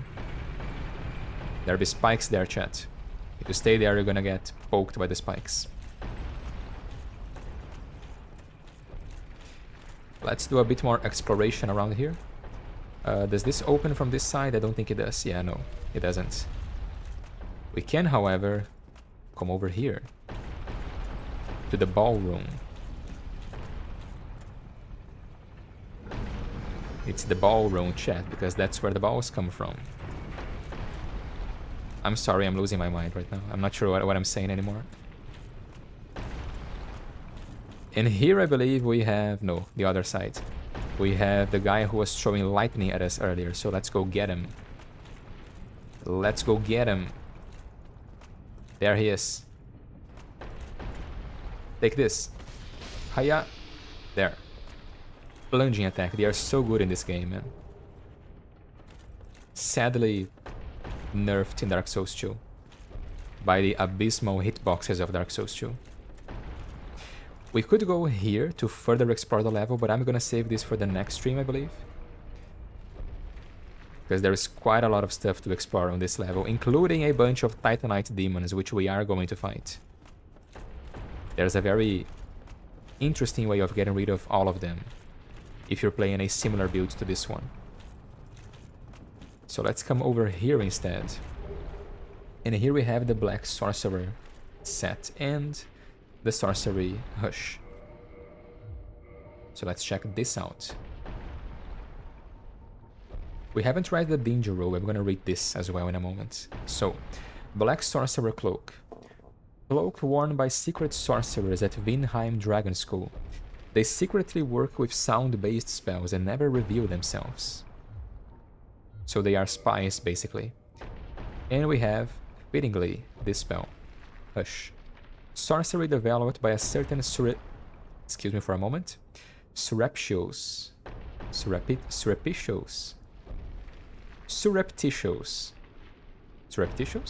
Okay. Sorcery developed by a certain surreptitious sorcerer at Vinheim Dragon School. Masks all noises of caster. Effectively, Vinheim is controlled by the Dragon School, and it is no wonder that the town has its share of dark secrets. Interesting. So it's basically Winterhold from Skyrim. It's controlled by the college behind the curtains, right? The College of Winterhold. Yeah, I like Skyrim. What of it? As I've mentioned multiple times on this channel already. Happy Skyrim anniversary, by the way. It was this week, I believe. 11/11. 12 years of Skyrim, if I recall correctly. And I forgot to mention this, but I did talk about in an earlier episode of how the places where we find certain armor sets serve to tell us about how time is convoluted, right? I believe this body here belongs to Griggs. That's Griggs right here, dead, on the floor. How can Griggs be dead here if he is still at Firelink Shrine in my game? And again, that's because time is convoluted. We find the dead bodies of NPCs who are still alive in our game. And it serves to show that they might die at some point, or in some different variation to their adventure they died. We find the armor of Oscar in the Darkroot Garden. And that's where Oscar dies in a different version of his story. In the removed content from Dark Souls 1, Oscar was meant to escape the Underas Island with us and help us fight our way through the Darkroot Garden, through the bandits of the Darkroot Garden. So it's fitting that we find his armor there. If you continue Griggs' questline, that's where he ends up. After Logan goes to the Duke's archives, Griggs tries to follow him, but never gets past Sam's fortress. And we can find him hollow around this area here. So it makes sense that this body is here. This is Griggs actually. Even though it hasn't happened to him yet because we haven't advanced his quest. In some other timeline he already died and his corpse is here. Because time is convoluted and something like that. So there you have it. It's also why we find what might be... No, that's not true actually. I was gonna say we find Laurentius' body in Blighttown. Although, do remind me chat, but if you complete Laurentius' quest, he ends up getting hollow and we find him in hollow form in Blighttown. Don't we find him near the area where you get the Pyromancer set? I believe we do. So this might be another hint that that's another NPC who we can find dead before they actually die, you know, before their quest line ends. I might be wrong though. Might be reading too much into it, but it does make sense. The Dragon School is associated with Sif, right? It is inspired by Sif at the very least. They either worship him or greatly admire him. Especially because, as I've mentioned earlier, I believe the School of Magic practiced in the Vinheim Dragon School is the School of Magic made popular by Sif, which is to use the power of souls as a weapon to fire projectiles. Blue pew-pews, basically. Whereas in other places they use magic to levitate objects or to become invisible and things like that. Run! Okay, we did it. I was actually scared for a moment. Yeah, taunt me. Bold words for someone within running attack range, my friend. Jump attack. Oh. Yeah, these guys get hyper armor doing some of their attacks, and I don't like that.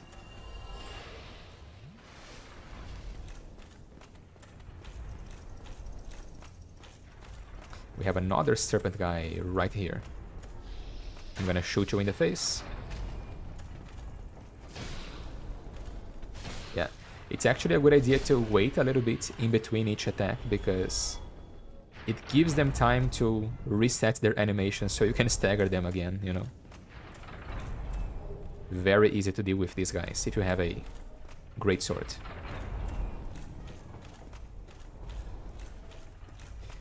And I believe that's it for minor exploration around this level. We could go down here, but again, we're gonna do this later.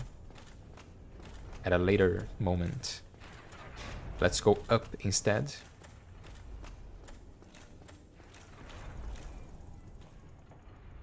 Oh, completely forgot about this guy.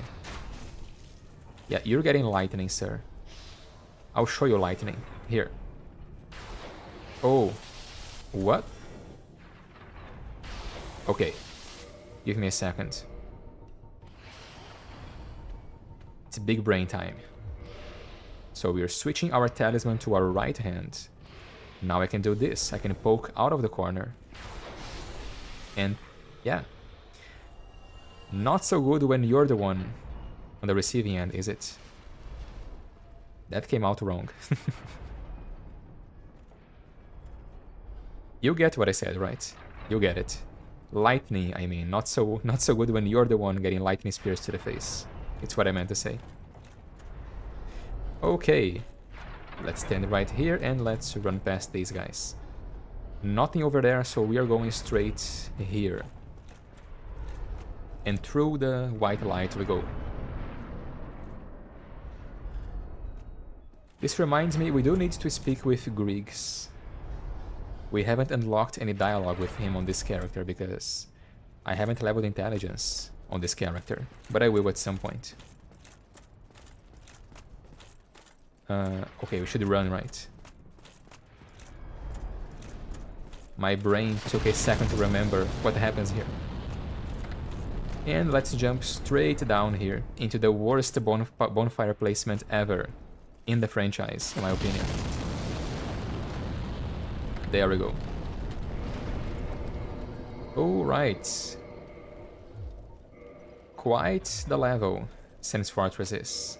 Quite a challenge, even if you're, you know, experienced in this game. Which I like to think that I am. Can we level up? We can. Alright, 27 points in faith. And chat, I believe that is going to be it for today. We have done quite a lot on this episode, on this stream. We have finished Blighttown, back to back from start to finish. And we have made our way halfway through Sen's Fortress as well. On the next episode, we are going to fight the Titanite demons down at the bottom of Sen's Fortress. And I might also start exploring Grieg's questline for dialogue, because I would like to talk about that as well. So yeah, let me switch back to... Not switch back, but switch to the appropriate screen here. There we go. And also stop recording. I did remember to record the second half of the stream, thankfully. So hope you guys enjoyed the stream. It was very fun, man. Quite challenging. More challenging than I had expected, honestly. But Blighttown, right? What can you expect?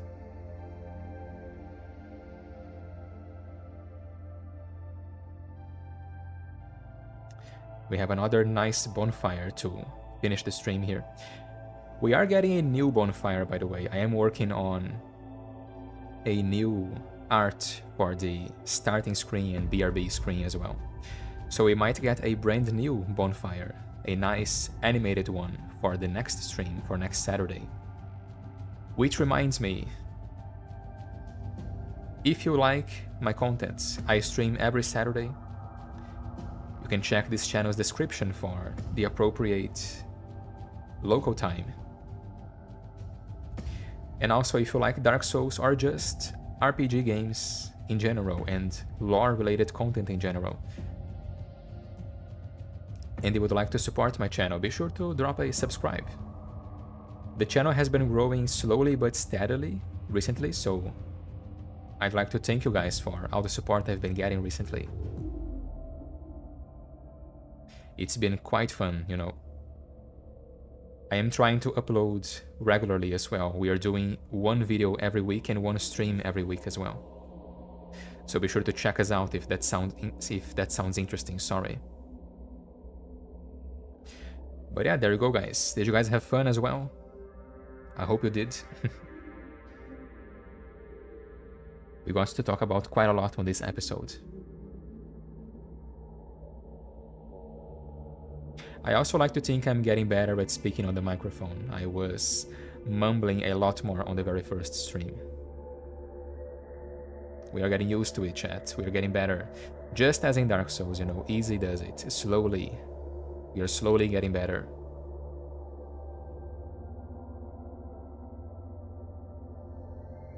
Thanks for taking us on another adventure. Always a pleasure to get to watch you play. Thank you, man. Thank you for watching me play, and always a pleasure to play and chat with you guys. Excuse me. But yeah, my pleasure, man. Always a pleasure to talk about lore with you guys. Thank you, Cindy, as well. So thank you everybody who has watched the stream today. Thank you, Lair, and thank you, Joshua. Thank you, Cindy. And thank you, Taco. Thank you, Fisk. We have a bunch of people here. We had Madao and Duskborn as well. Thank you guys for sticking around. And I wish you guys a good weekend. Have yourself a nice Sunday. And I'll see you guys next time. See ya, people.